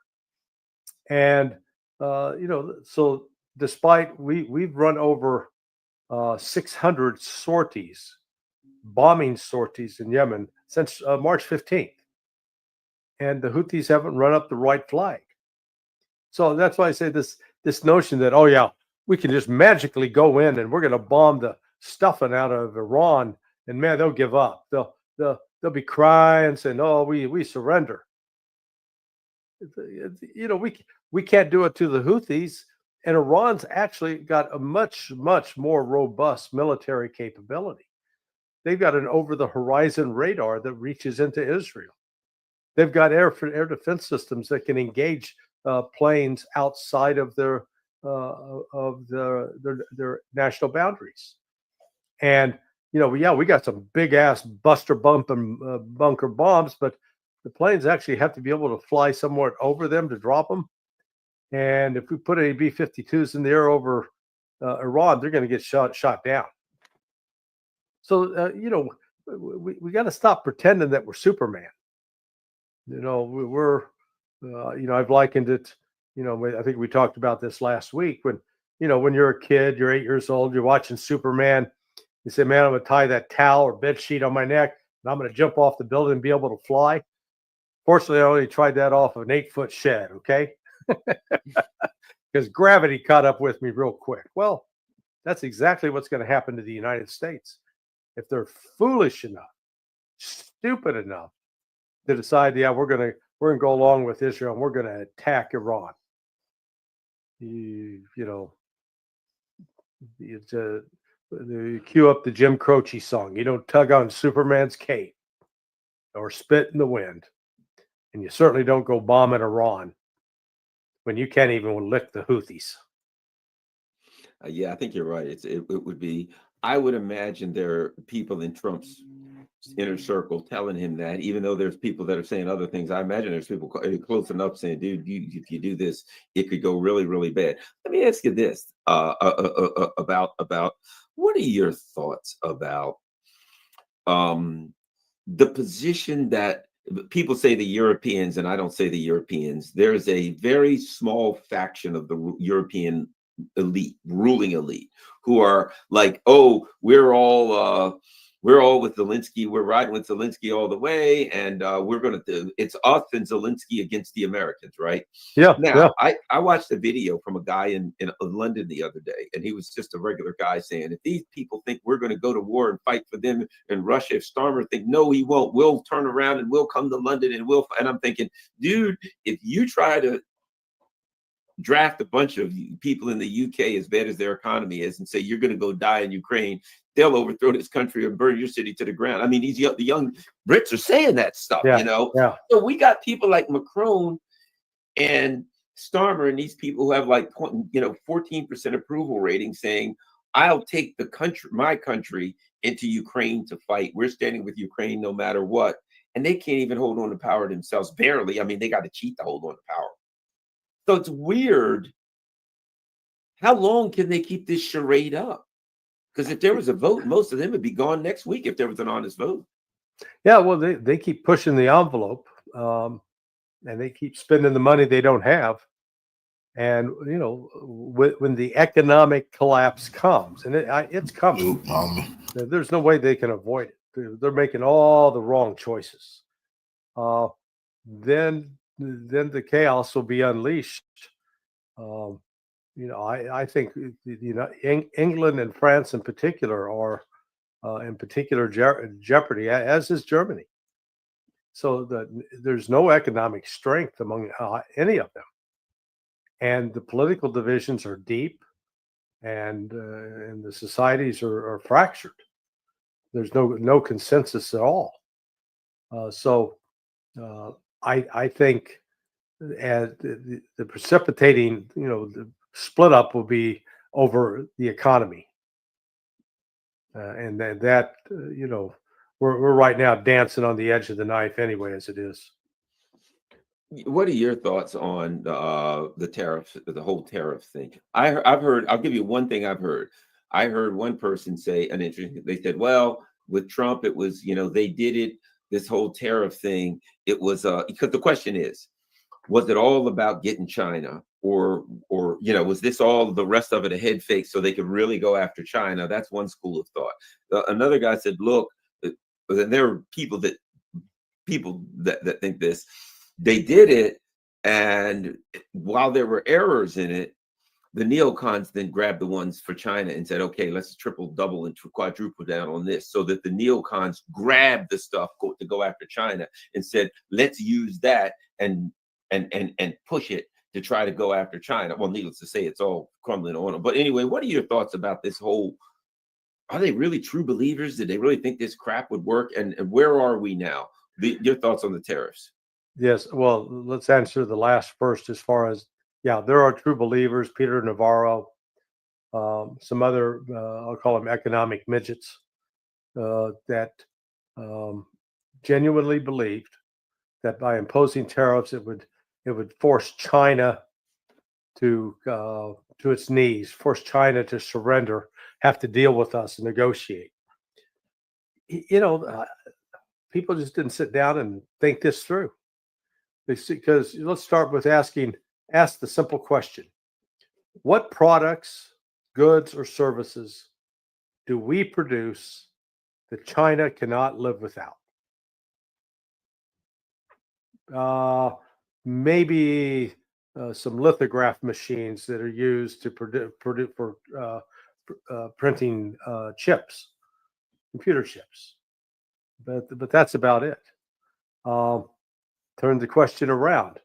What is it that China produces that we can't live without? Oh boy, there we get a long list of rare earth minerals that are critical for the production of batteries, electronic items, and military equipment, and weapons in particular, that we can't live without. The computers and cell phones that are produced in China, batteries that are produced in China, things that we don't have an alternative source to go to. Whereas, as you mentioned earlier, like China imports a bunch of soybeans. Well, they started moving away from us 4 years ago, when Trump's first tariffs went to Brazil. Brazil's more than happy to send them. Hey, guess who else grows soybeans? Russia. Russia's happy to sell them. And Canada. So all of a sudden, the United States is, we've imposed tariffs without thinking it through. That it's one thing if I've got the rare earth mineral that you need, that you gotta have, then you're going to pay what you need to pay to get it. But, you won't be happy about it, but you can't live without it. Well, that's exactly the situation where the United States is now, and the evidence that's starting to leak out is that Trump's looking to back down. We're going to ease off. And then, oh, no, we're not. We're going to, oh, please. You are. Because the ships are lining up offshore. They're not coming on shore anymore with goods. And it's hurting a lot of average people. And I witnessed this the other day I was on this group discussion. One of the people on the group who lives in Puerto Rico had just ordered a container. He had to pay like $120,000 for the container out of China. And he just got notified he was going to have to pay a bill in addition of $150,000 just to get the goods off.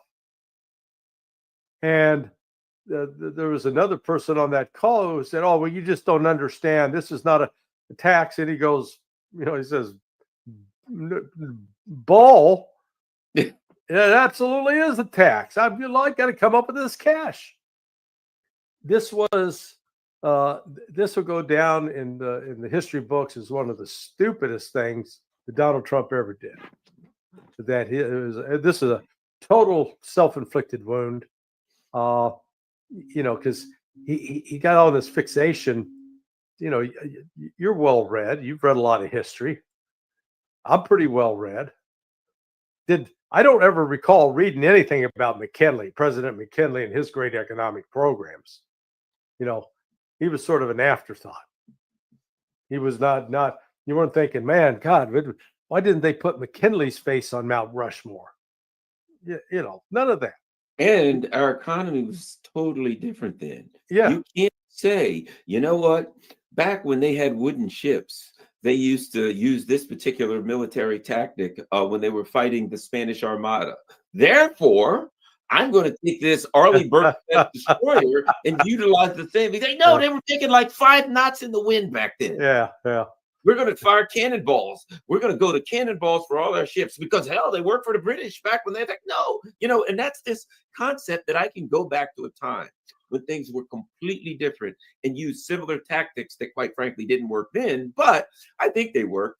And I can apply them now without taking everything else back into context. It's a dream world like kind of thing. Well, the nice thing about this whole tariff fiasco, it really forces a reassessment, rethinking of the traditional free market capitalism assumptions about trade. That what kids are taught, particularly in U.S. universities, on the introduction to economics. It's basically this notion that free unfettered trade. That's what everybody it'll rise. Everybody will essentially enter into agreements that'll be mutually beneficial, and the world will be great. And now we're finding out, well, that's not how the world works at all. And the Chinese are, they're now just a convenient scapegoat for us. Because our fundamental problem is this: we got trillions of dollars in debt. Well, how the hell did we get there? Oh, yeah, that's right. We thought it was a good idea to start a war in Panama, and a war in Somalia, and 2 wars in Iraq, and a war in Afghanistan, and a war in Syria, and a war in, maybe we ought to step back and stop spending on the war machine. That might bring an end to some of our fiscal woes. But when you suggest that, you're automatically being un-American. Well, Larry, it brings me back to this. Every 6 to 8 months or so, or every so often, we'd hear Congress needs to raise the debt ceiling. And then there was a debt ceiling argument over why or when, and it was bullcrap. You knew they were going to raise the debt ceiling. Right. And nobody talked about what that meant or what the debt ceiling was. We got to raise the debt ceiling so we can do this or do that or afford this or buy this, right? Like, that's like every time I turn around, hey, I want something to do. What do you do? Go to, I got good credit. Give me another credit card. Give me another credit card. Give me another credit card.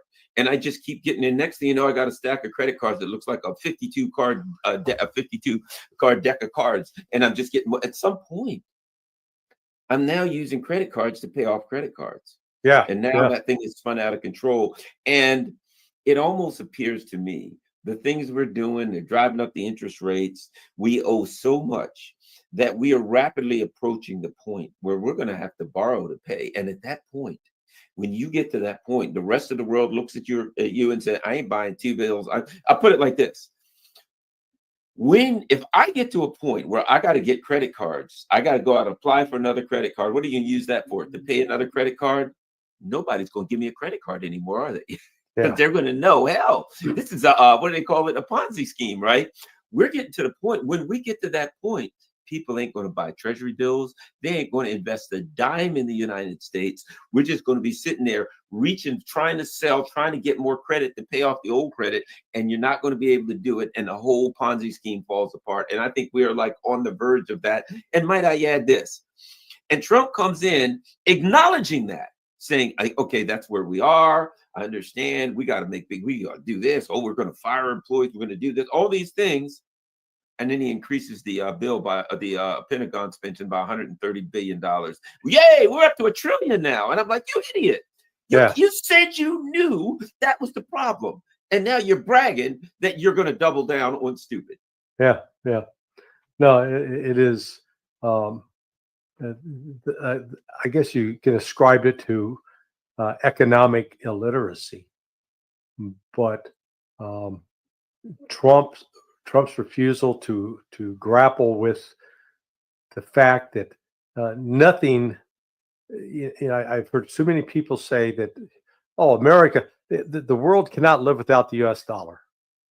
The United States is too strong. We can't fall. And all I'm thinking is, you know what? I bet you there were some Romans sitting around in Rome one point said, man, this world, man, they can't live without us. We are going to be here forever. And that, that civilization crumbled. The Greeks, same thing. The Babylonians and the Persian Empire, same thing. The Egyptian pharaohs, same thing. So my reading of history is we're a sure bet to fail, not a sure bet to win.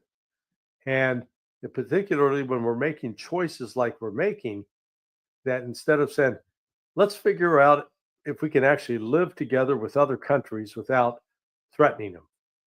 That, we used to enjoy the benefit of the reserve currency because everybody wanted to use the dollar.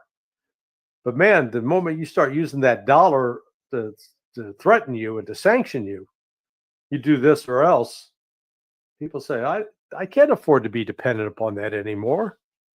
I've got to go find another way.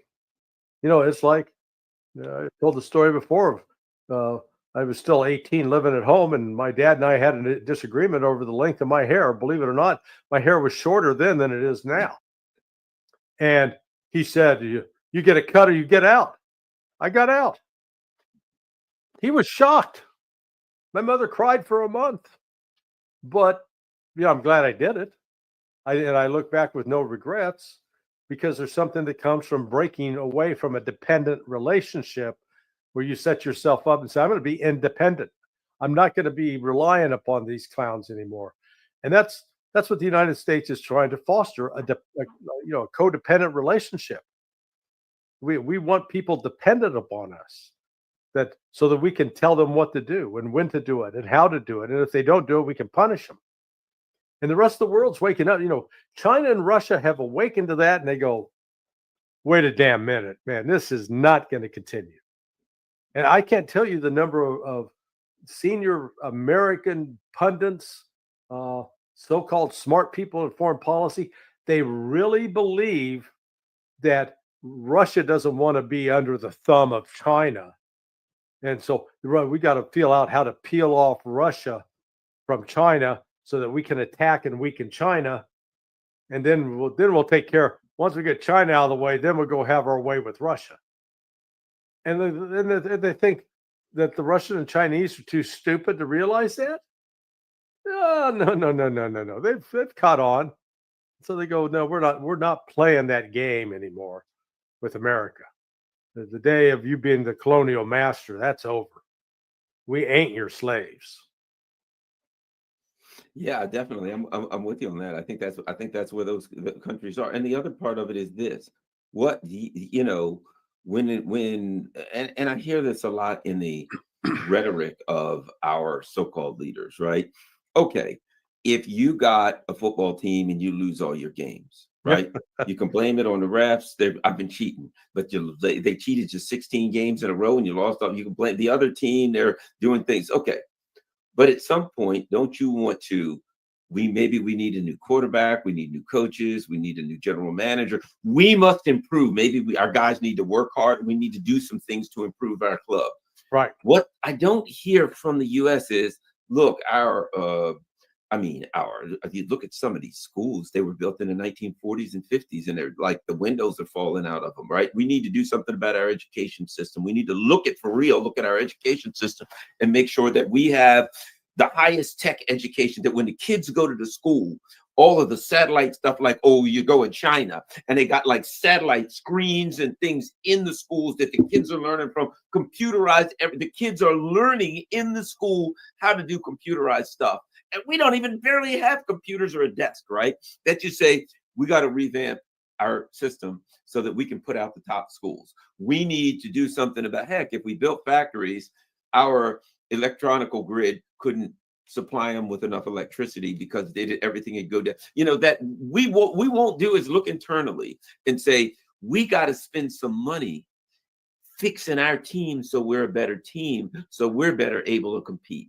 We got to go out and give you the Tanya Harding treatment and bop you in the knees with a lead pipe instead of trying to improve. Yeah. That's the way it comes across. Like a recognition, mistakes have been made here and we need to improve. Instead, it's like, no, we don't have to do anything different.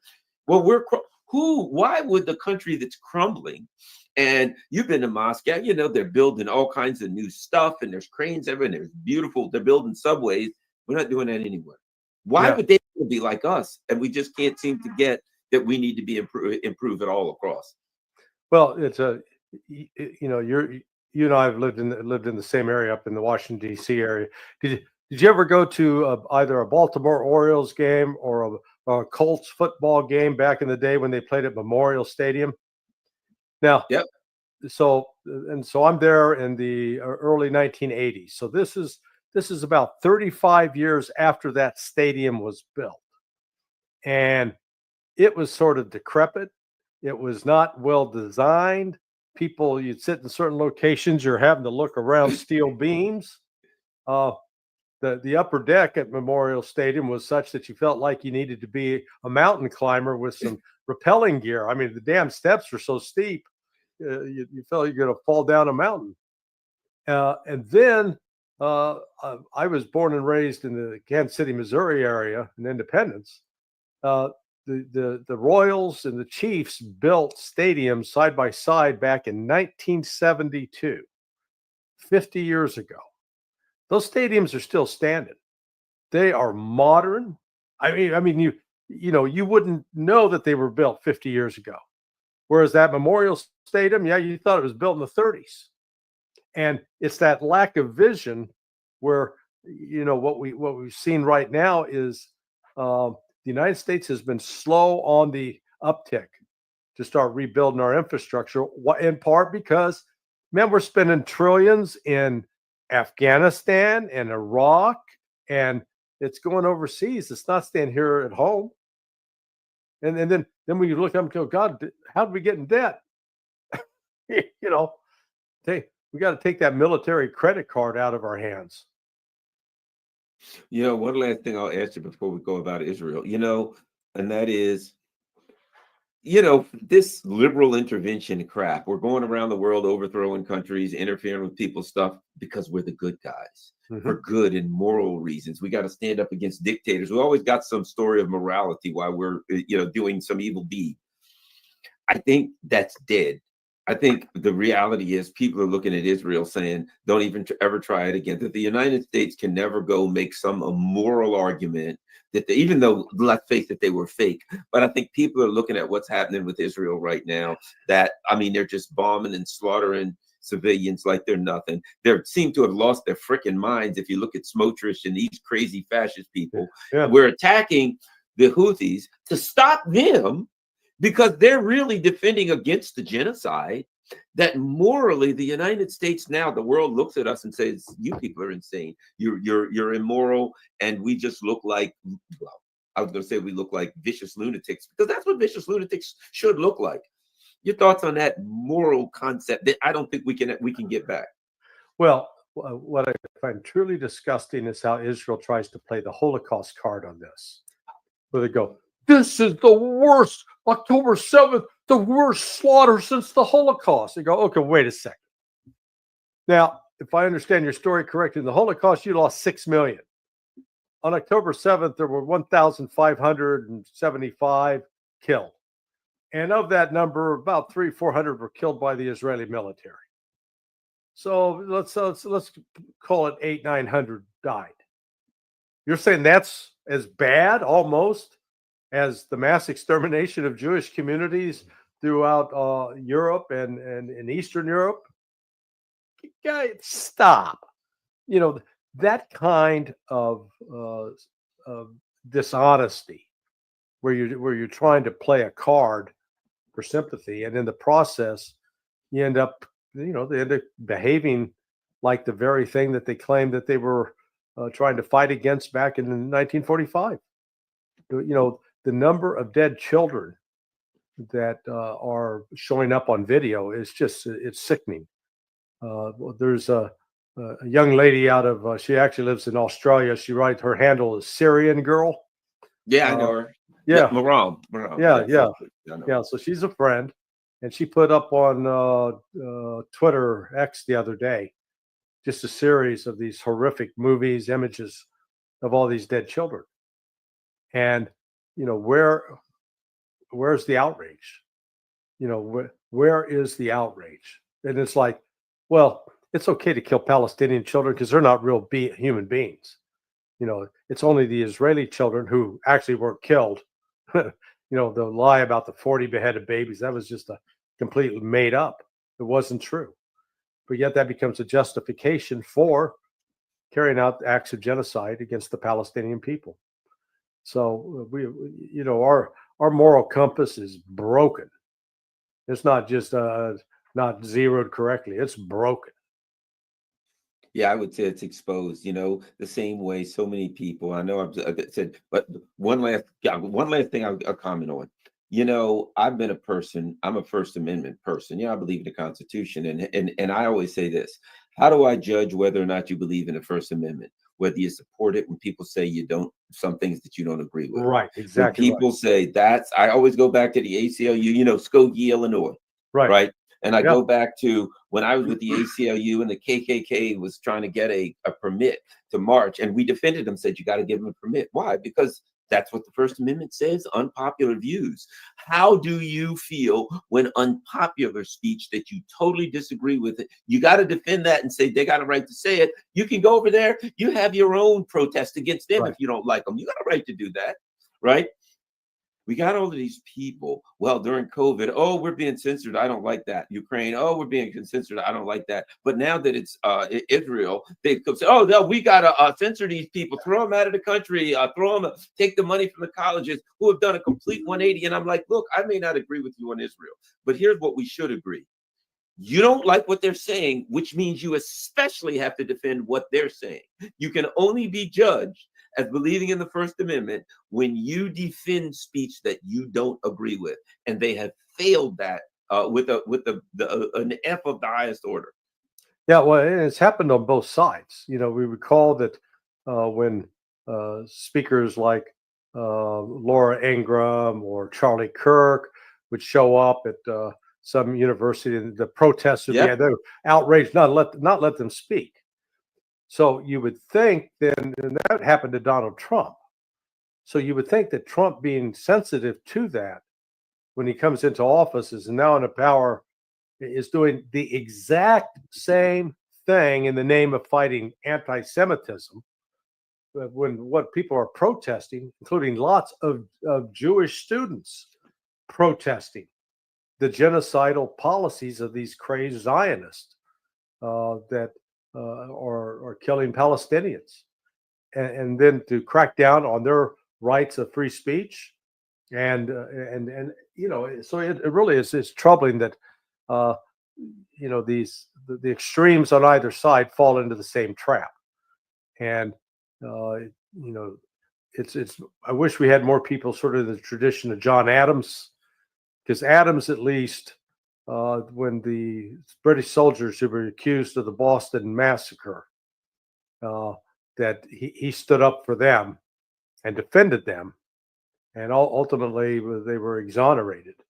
But this, that's not how the game's played in Washington anymore. It's always one side bullying and beating up the other. Yeah, I'm all for rights as long as it's my side. And soon as the other team, I feel like they're doing something, then I'll become them. It's like, it's like the person who's being held prisoner in and they're getting beaten by the guards. Some people want to escape. What would you do if you suddenly became the guard and that guard became the prisoner? Would you beat them the same, or would you say, when I was a prisoner, you used to beat me every day? I'm not going to do that. Well, we're seeing that people are just failing. It's Larry Johnson. Let's not forget, this is important. Everybody's got to see before we go. I hope everyone's seeing. I don't know what the heck I'm doing. Yeah, there we go. Everybody's got to see sonar21.com. Very important. This is Larry's website. And it's sonar21.com. You can see that. Lots of great articles there. You can, all the latest articles, just click on there. There's Larry's stuff. He's got guest contributors. Certainly, you got to click on support us. It's very important. Don't forget that people who are doing this important work, need to be supported so that we can keep it going. It isn't free. Larry's paying for that website. He's using all of his own time to make it happen. So please support Larry. If you can afford to, click on that and see any way you can. Thanks a lot, Larry, and I look forward to having you again.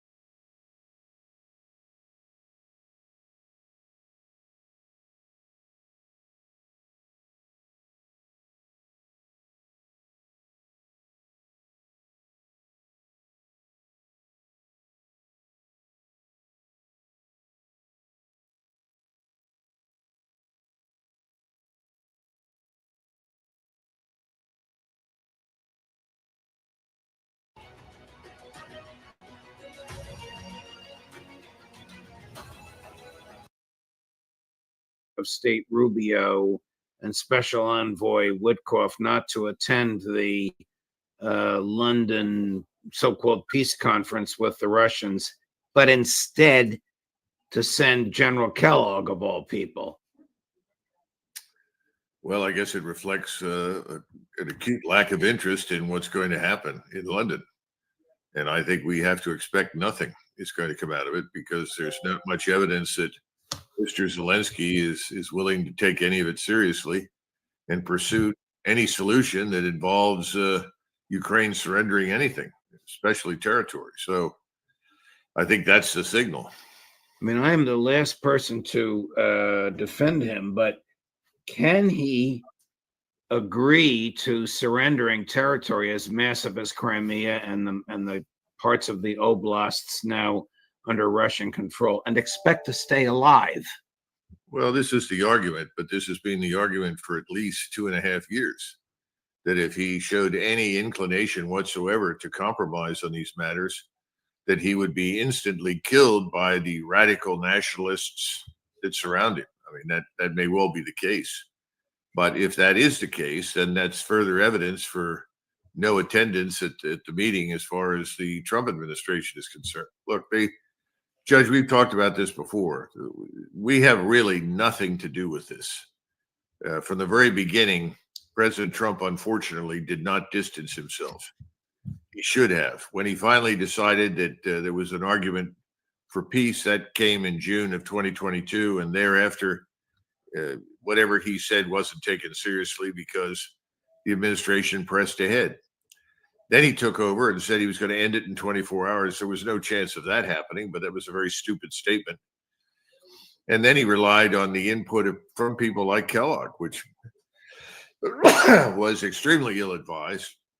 Kellogg had a conflict of interest with his daughter's business interests in Ukraine, and frankly knew nothing about the place, the people, the area, or the war. So here we sit. Furthermore, remember, this war would never have happened had we not mightily supported the Ukrainians or this regime that we helped to bring into power in 2014. to attack Russia, because the whole idea was to build up a Ukrainian battering ram, as you put it, and hurl it at Russia. Right. Oh, crazy. Why are we even involved? The best thing that President Trump could do was say, look, it's over. I'm not going to support this. I never wanted it. It's not my war. I'm suspending all aid and I'm pulling everybody out. Well, he didn't do that. So now what's next? I'm not really sure, but whatever happens, we look ridiculous again. And it is ridiculous to expect that the Russians would accept anything other than their baseline demands.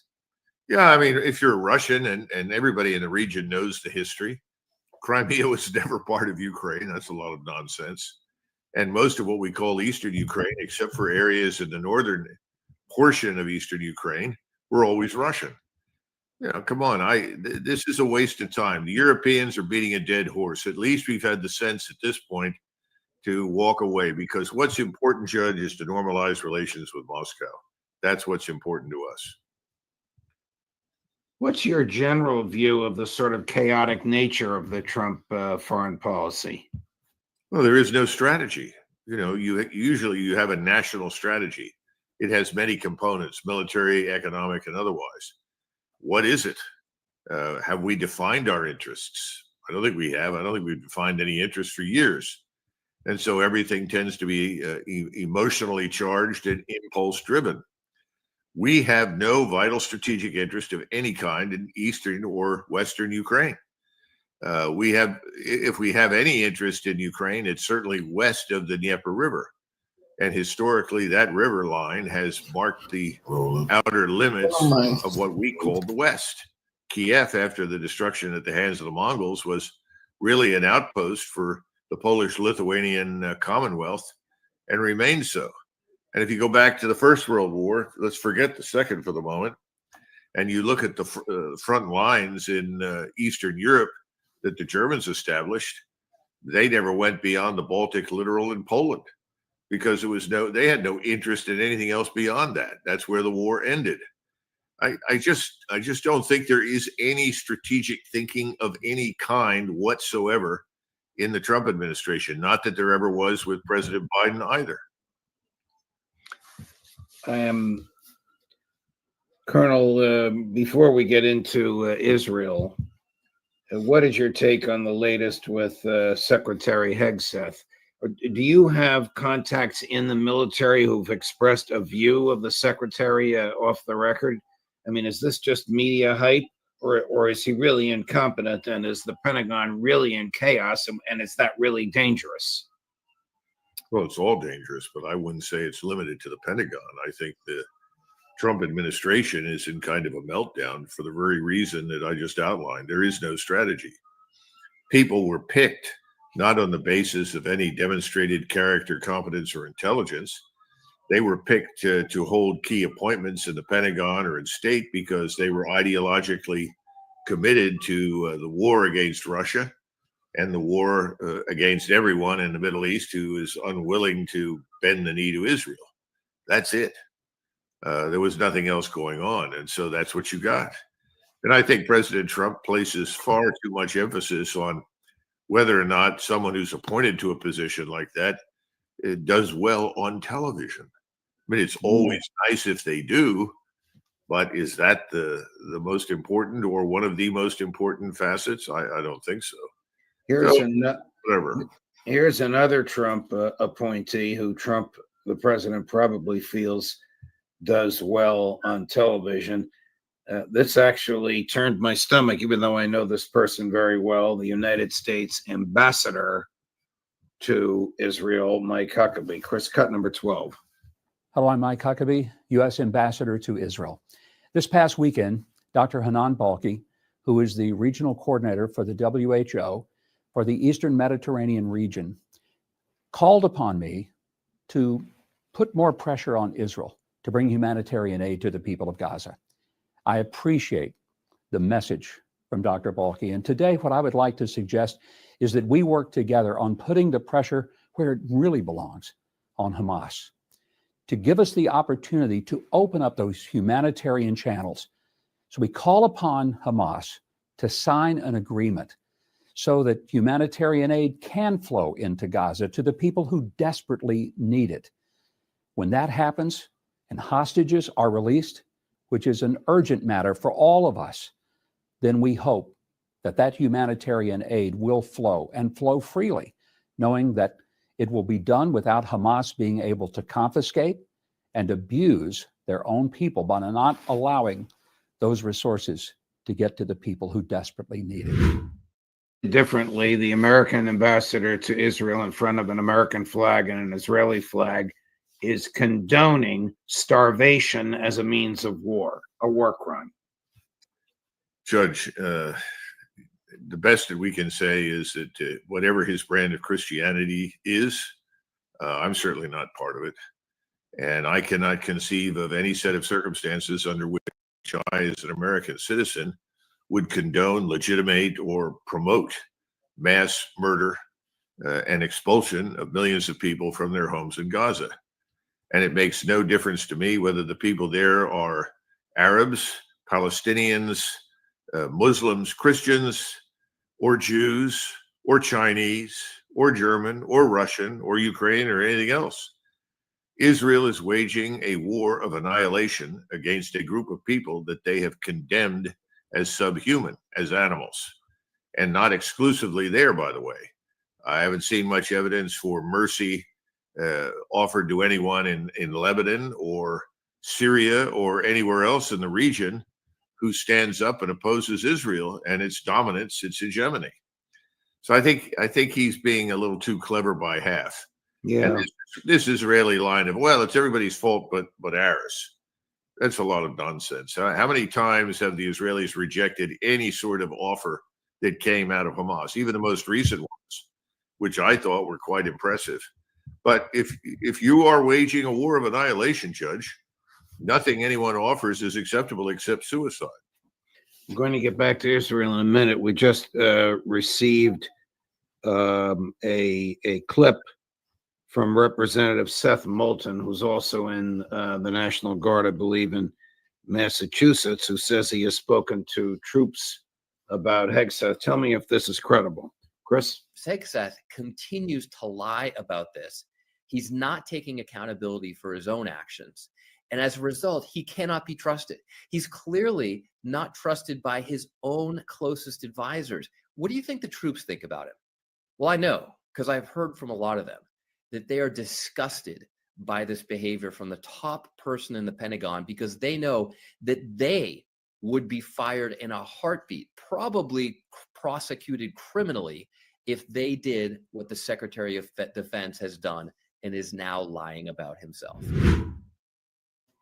He's right. He is right. There's no question about that. Yeah. But again, I go back to this before. Let's step back a minute. This man, Hegseth, who was appointed as Secretary of Defense, was never qualified. He has no experience whatsoever that would justify it. His alleged performance over in Iraq, he actually ended up under someone that was once a lieutenant under my command in the 1990s, and the reports that came back were that he was a ghost. He was never out there, and whenever he was posing for photographs, and he spent much of his time watching movies on DVDs. I don't think that this man was anything other than what he was on Fox, a talking head. Now, he may have cultivated President Trump. President Trump is easily flattered. He likes people that flatter him. But there's nothing there. There's no understanding. You know, we were talking about strategy. Let me give you a quick anecdote about a Secretary of Defense who was actually pretty damn sharp and professional, and that was Bill Perry. And I had the privilege of listening to him speak on the phone to a senior military advisor during the Dayton Accords discussions and negotiations. And he said three things. He said, first, a bad agreement don't sign a bad agreement. No agreement is better than a bad agreement. Secondly, whatever you do, we don't want any territorial arrangements that leave Danzig corridors on the map. We can't have that. That's just a catalyst for future conflict. And then finally, don't agree to anything that involves a permanent U.S. military presence on the ground. We have no interest that would justify no strategic interest that would justify our permanent presence in the Balkans. Now, that was Secretary Perry. Now, you can take issue with him on other matters, but that was pretty damn sound strategic guidance from a man who knew what he was doing. You're not going to get anything like that out of Hegseth. And President Trump should have known better. I think he probably does, but I don't think he cares. Again, remember, President Trump always reminds everybody, if they care to listen, don't worry about it. I'm the major decision maker. Whatever anybody else thinks doesn't matter because I ultimately decide. But he's getting very bad advice if he doesn't have serious thinkers with adequate character, intellect, and experience around him. Well, the presumption is that he wants the advice. Yeah. I think you've got to consider the possibility that he'll listen to some things, but not necessarily everything, and he'll make up his mind. You know that as well as I do. You were the one that told me about your experience with him and the Constitution. Yes. I think that's speaks volumes. It's very telling. I want to play another clip with apology for the likely flow of acid in your stomach. This is a woman named. That's good. Chris and Sonia and I have never heard of this woman. Then they had to put her face into AI, and AI helped them find out her name. Her name is Sharon Haskell, but she is a deputy foreign minister of the state of Israel and the chief spokesperson for the Israeli foreign ministry. This is an unbelievable view of Israel in the world, but here it is, cut number 8. Iran cannot have nuclear weapon, and this is what's in front of us. We understand it's not just a threat to Israel, but to the entire world. What about Israel? Israel is not posing a threat to anyone. We don't have any ambitions in any other country. Iran has ambition in the entire Middle East. Right, and so Iran is a threat to the entire world, and Israel is at the front line of stopping the worst enemy the world can. And I don't understand that question. With all respect, the question was not about Iran. The question was about Israel's posing a threat on? Israel has never provoked, has never attacked unprovokably a neighboring country or someone else. This has always been on the defense of our country and our people. We have no ambition. Israel is the key for stabilizing the Middle East. So if Iran abandons its nuclear program, Israel will do the same? Israel is what's stabilizing the Middle East. Iran is what's destabilizing, arming, and terrorizing the entire population around. And so this arming Iran is not Israel's interest. It's your interest.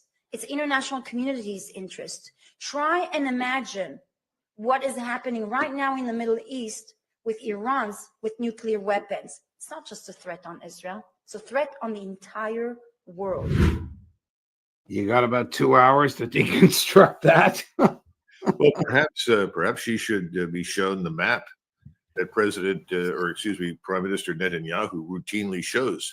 He showed it at the UN. He showed it in several venues, and it shows that Israel is controlling everything from effectively the Suez Canal to Damascus, and then further south into parts of Jordan, and of course, southern Lebanon. So if Israel has no such aspirations or pretensions, why is the Prime Minister of Israel routinely showing everyone this map and telling us that it is in our interest to bankroll, support, and assist in the conquest of all of this territory so that Israel effectively exercises hegemony over the region? And again, this is the problem with Iran. Iran is not a danger to the world, not a danger to us. And you're not going to find very many people to say it. There it is. Beautiful. Wonderful. Right. This is the sort of lunacy that passes for serious commentary. I listened to a woman named Hausdorff, a Jewish woman who holds UK citizenship, apparently, who essentially took the same position. That is the line. Everyone is following that line. That is the line of the Trump administration. How Israel's behavior and activities and expansion will promote stability in the Middle East is a mystery to me. This week, Avigdor Lieberman, who is a member of the Knesset and a former defense minister under Benjamin Netanyahu, posted on X that American sources tell him that Donald Trump is getting sick and tired of Netanyahu. At the same time, Yair Lapid, who's the opposition leader in the Knesset, says that we should all expect, regrettably, Jews killing Jews in the near future. And that a tool of the Israelis, who calls himself the head of the PLO, has called for Hamas to throw down their arms. How bad are things going over there? Well, first of all, Alistair Crook knows much more about the internal workings of Israel than I do. So I'll defer to him. But my impression is that Israel is on the edge of civil war. But there have been times in the past when things like this happened. Back in 1948, there were armed gangs that were there to suppress any Jews that did not support what Israel was doing in 1948, 47. This sort of thing has happened in the past. And remember that Prime Minister Netanyahu has been very aggressive in his opposition to anyone in Israel who advocates anything other than direct confrontation and wholesale destruction of everyone in the region that doesn't agree with them. And for that matter, I think globally, anyone who disagrees with the Israeli state and its supporters here in the United States is now clearly an anti-Semite and is richly deserving of destruction. All you have to do is ask anyone in Mr. Netanyahu's cabinet, and that's the answer you're going to get. Is Netanyahu smart enough to know that if Trump says no on attacking Iran, he cannot successfully do it on his own?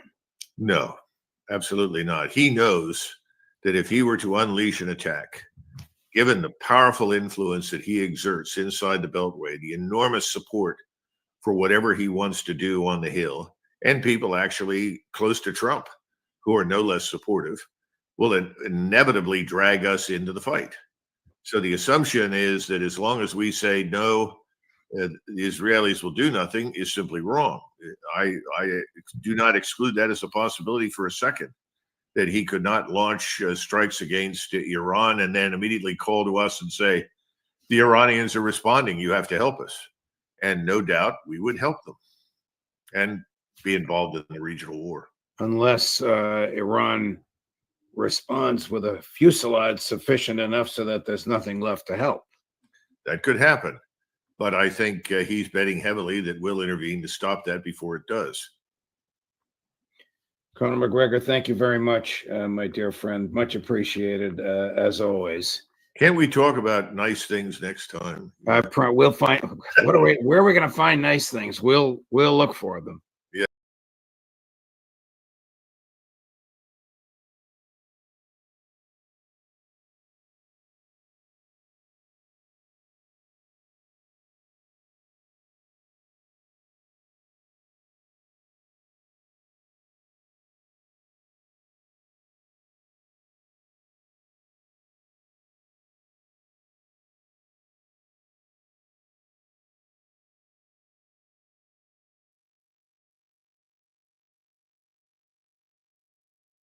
These are the comments Donald Trump had to say. Essentially, this trade war has caused so much damage already. I think that we will make a deal with China. I think we've had some very good talks, but we will have some very good talks remaining. We're going to make a deal with everybody. And if we don't make a deal, we'll just set a target and we'll live with that, and that'll be fine too. How much time? I would think over the next 3 or 4 weeks, I think maybe the whole thing could be concluded. This sounds like Trump is tapping out, and we've already seen so much impact from these tariffs that now stand at upwards of 245% on Chinese imports. Dr. Powell, talk about what the real impact has been, and what does it signal that Donald Trump is claiming? He's been begging for calls from Xi Jinping, but he's claiming now that this is all going to get resolved in 3 to 4 weeks, despite the fact that these tariffs are tougher than ever. Well, the real impact is that it's starting to show the fragility of American supply chains, particularly not only for end consumer products, but importantly also for intermediate goods. So intermediate goods are the products that go into production processes in the United States itself. And over the course of the the trade war to date, together with what we anticipate going forward. We're starting to see price rises in intermediate goods, and they're already being passed on down through the supply chain. Let's not forget that the last round of so-called reciprocal tariffs came off the back of tariffs introduced on steel and aluminium, or aluminum, as you folk might like to call it. And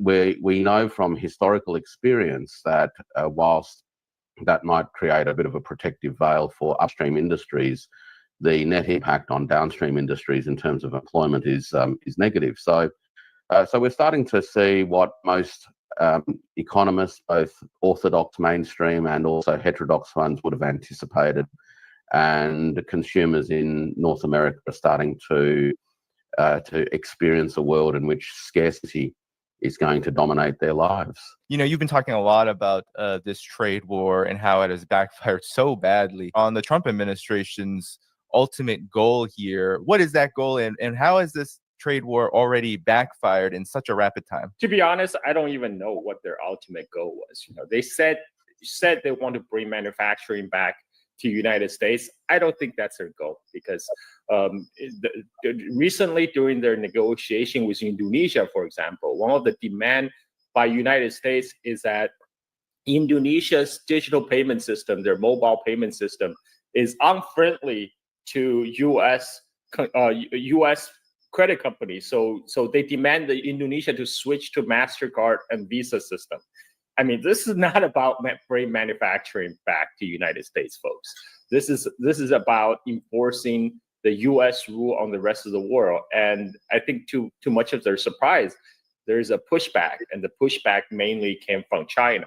And what they don't realize is that United States do not have any cards when it comes to China. You know, during the public interviews, they say, "Oh, China needs our money. China needs our market." But the reality is, it's a lot easier to create consumer demand than building a whole industrial supply chain, which took China decades to build, by the way. And, you know, this is not going to happen during the Trump term. This is not going to happen for 5-6 years. This is to really reindustrialize America. This needs to be a long-term, decade-long plan. And we all know U.S. government is not really interested in long-term planning. They're not interested in investing in public infrastructure, education. I mean, all these things that takes time, effort, and that's just beyond the time horizon of the most U.S. politicians, because, you know, they only care about is the next election cycle. And what I think what they did try to do, as kind of been signaled by many social media posts, is they're trying to bring down the bond yield, because U.S., as we all know, has like somewhere up northward of $36 trillion debt, and U.S. do not have the money to repay this debt. So what the U.S. government do is they continue to borrow money to pay off the old debts. And this year, there's about $9 trillion of U.S. Treasury that will become mature. So in order to pay those debts, they have to borrow more money. And what Bison was trying to do, he's trying to crater the stock market. So all the money from the stock market then will flow to safe haven, the U.S. dollar and U.S. bond. That will bring the bond yield down. So his game is, okay, now we can borrow more money, but except at a much lower interest rate. You know, that's his plan to save America. And that did not work, because we saw the bond market was broken. You know, the yield has spiked. And this is why they're now capitulating, because their whole plan was in shambles. You know, the problem is Trump's team, you know, people like Bison, who came from a background working at quantum funds by George Soros. He is right now running the country as if he's running a hedge fund. Whereas, you know, before he was just gambling with a retirement fund of teachers, doctors, etc. Now he's gambling with the future of 360 million people in United States and the world, and his gamble has flopped, and this is why they're panicking right now. KJ, I'd like you to follow up on that. Could you comment on this? JD Vance recently went viral all over Chinese social media after he called essentially Chinese people peasants when talking about how the U.S.-China trade relationship works. This is what he had to say. And to make it a little bit more crystal clear, we borrow money from Chinese peasants to buy the things those Chinese peasants manufacture. That is not a recipe for economic prosperity. It's not a recipe for low prices, and it's not a recipe for good jobs in the United States of America. For 40 years, we have gone down that pathway. We've seen closing factories. We've seen rising inflation. We've seen the cost of housing so high that most Americans can't afford to buy a home right now. JD Vance appears to be laying all of this, KJ, on China, all of these problems, and calling Chinese people peasants. But based on what Carl said, I mean, how is it actually working? How is Donald Trump and the administration's attempt to address these so-called problems they blame on China? How's that going? Well, certainly it's not working. And there's some very basic reasons for that. You know, they're subscribing to a kind of flat earth theory of economics, largely derived from Peter Navarro. It's a neo-mercantile view or mercantile view of the economy. And their belief is that they need to maintain balance of trade or to have an advantage in their trade surplus vis-a-vis other countries. Of course, this doesn't make any sense from the standpoint of modern economics. We know that there's comparative advantage and that there is win-win relationships that are cultivated through this process of trading under most circumstances. But, just coming back to JD Vance, JD Vance right now is being roasted on Chinese media. And this is also going viral on Western media as well.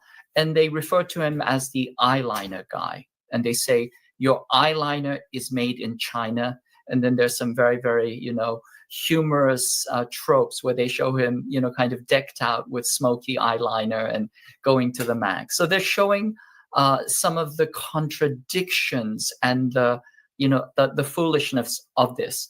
But coming back to the main point, to blame China. So you can see, rustic country style eyeliner, reliable, made in China, reliable quality.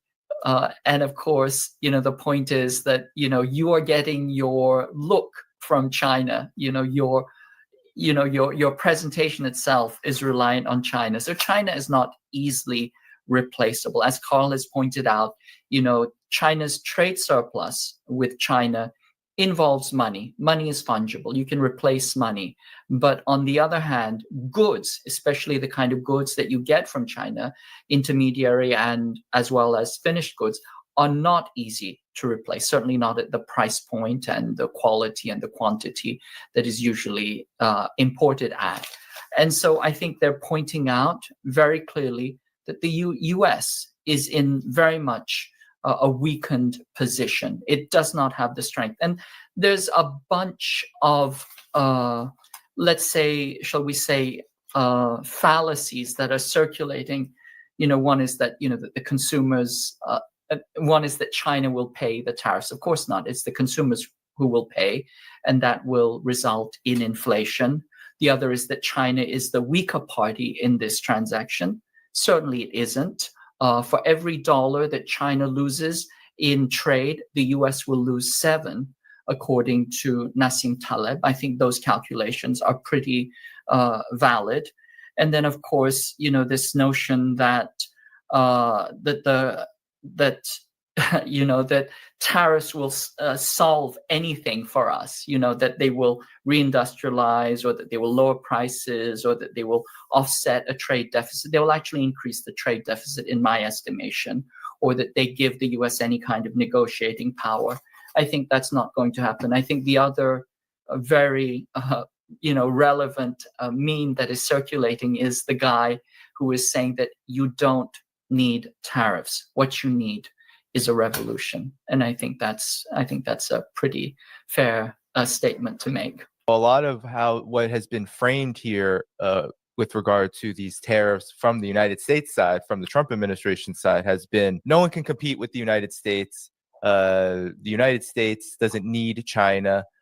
China needs the United States. from the outset of these tariffs, even as Trump has kept them on China and raised them, he already started to backtrack on things like electronics, and now is saying that he's talking to China. I've heard that it's only there are no talks related to tariffs or anything like this, just a standard context. But at the same time, the issue seems to be that Donald Trump is saying, well, we're going to end these, we're going to come to a deal as soon as possible. That doesn't sound like a country and a leadership that is very confident in its position vis-a-vis these tariffs. The reality is that over the course of the last 30 years or so, the importance of the American market to both China and also to the global economy has diminished in relative terms.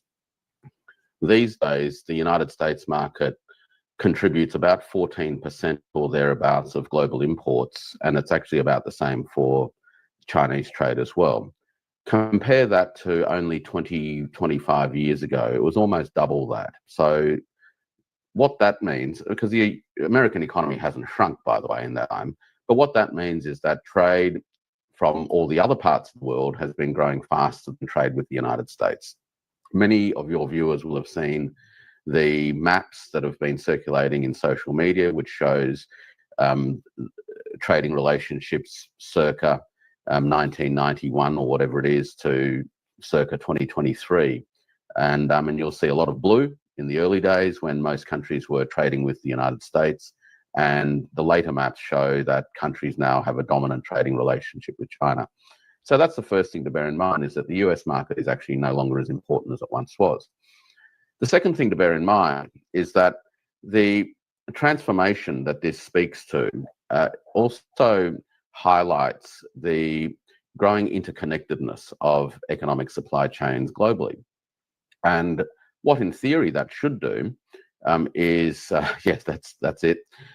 So what in theory that should do is compel countries to find ways in which they better coordinate and better collaborate, because they become far more interdependent. But this idea of interdependence has been loaded up politically, where it's moved from being a sensible economic division of labour proposition to being one in which it's all about power and who controls whom. And that undermines the sort of rationality of supply chain optimization, which ultimately is about being able to deliver the best products at the best price with the least use of energy around the world. Now, untangling all of that, because these supply chains have taken 20, 30 years to mature, and untangling all of that is actually incredibly difficult, not just for the supply side, but as Carl says, it is actually easier to build new markets than it is to reconfigure production systems. But as you start to reconfigure production systems, the time and effort involved in all of that, of course, is real. But the real problems is downstream in the short term, where, for instance, in the United States, businesses will actually end up the shortage of inputs to make the things that they make for their own consumers, and the prices will rise. Now, there's a second round effect. So the first round effect is some inflation, right? But the second round effect is, as buyers start to pull back on what they can and can't afford because of inflation, we actually start to drive a reduction in output. So we have both inflation and reduced output, and we call that stagflation. And the risk at the moment for the United States is that sometime towards the latter end of this year, unless circumstances change dramatically, it is likely to be entering into the early stages of stagflation, where we will have rising unemployment, reduced output, and at the same time, persistent high prices. What that will do in a social and political sense, I don't know. I mean, it depends who you talk to, as far as whether or not people will rise up in protest or will have other forms of reaction, such as the expansion of the drug problems, homelessness, and other forms of social anomie that have tended to emerge in the United States as more and more people have been left out of the mainstream economy. So these are the sorts of things. Now, in terms of President Trump's timeframes, well, you know, before the election, he promised to resolve the war in Ukraine in 24 hours. There have been many promises made about how quick things can be done and how easy it will be to resolve complex problems. And Unfortunately, none of them have come true. And I suspect that on this set of issues in relation to trade, global trade and global financial architecture, promises of rapid resolutions won't come true either. And I guess the evidence of that isn't only what Carl mentioned, which is that there isn't a clear sense of what the purpose of these policies are, but we see that in the lack of detailed knowledge of the negotiating teams as to what it is that the US actually wants of others, let alone what it wants to establish itself. The recent meetings with the Japanese delegation showed that, and the American side asked the Japanese side, the Japanese side asked the American side, what is it that you want? And the response from the administration was, well, what's your offer? You're the one who's created the disruptions. You clearly have something that you have in mind. But unfortunately, from the US's point of view, there was actually no clear negotiating frame as to what it is that they wanted to achieve. What is the end outcome, both at a bilateral level, but also at a multilateral level? And when you have an environment where the administration is in effect at sixes and sevens, or is all at sea, the uncertainties that creates all around for countries and enterprises across the globe really means that the United States is presenting itself increasingly as an unreliable counterparty, and one in which anyone sensible would steer a wide berth from for the time being. Right now, to respond to what Dr. Powell was saying, this is art of the deal, folks, right? To keep your opponent off balance. They can never guess what we want when we don't know what we want. And what happened right now some people did an estimation of how long it takes to negotiate a trade deal, and traditionally it takes years, definitely more than 12 months. And what Trump is claiming he's going to do, he's going to negotiating deals in weeks. That's not going to happen. Weeks, they just started talking. And right now,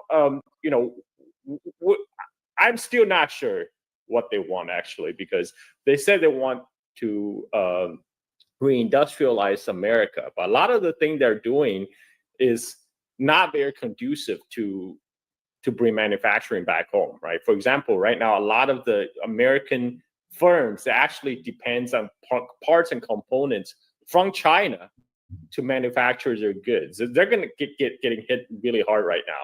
And then they say they want to reduce the trade deficit. Well, they're not selling China anything China wants to buy.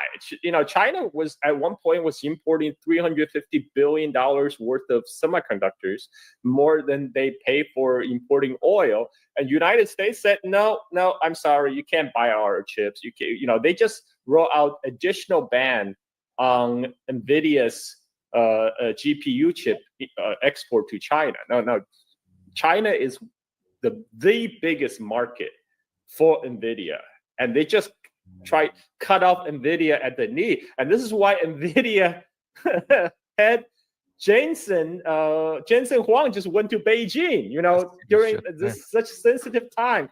He went to Beijing to reassure, yes, we are with China. We want to be in China. Our firm grow up in China with the Chinese demand. So everyone is, and this is one reason Trump administration is starting to backtracking, because before they put the exemption on electronics, that would have the tariff would have killed Apple.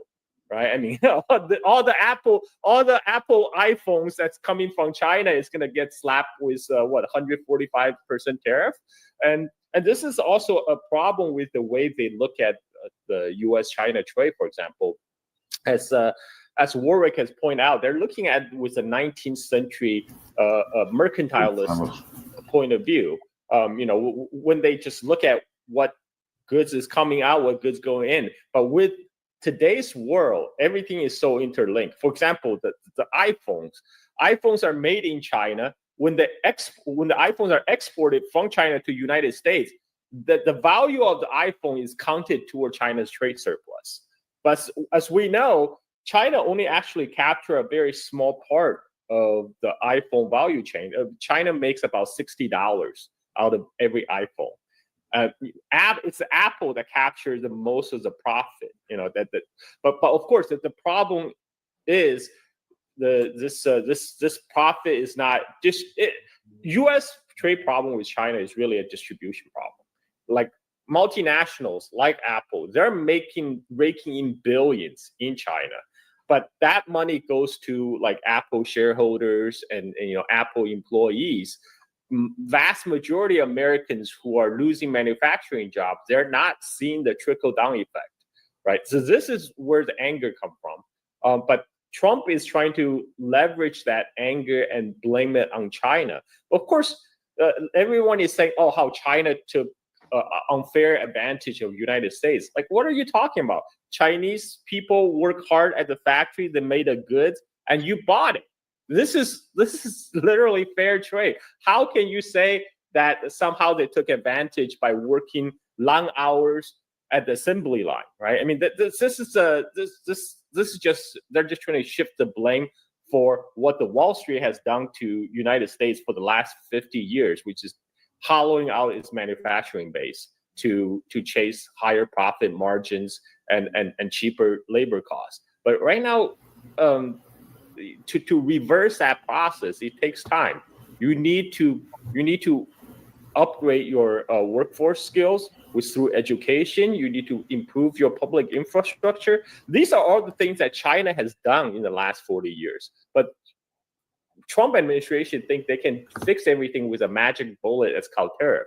That's not going to work. And we're seeing the result of that is Chinese goods now are have completely stopped coming to United States.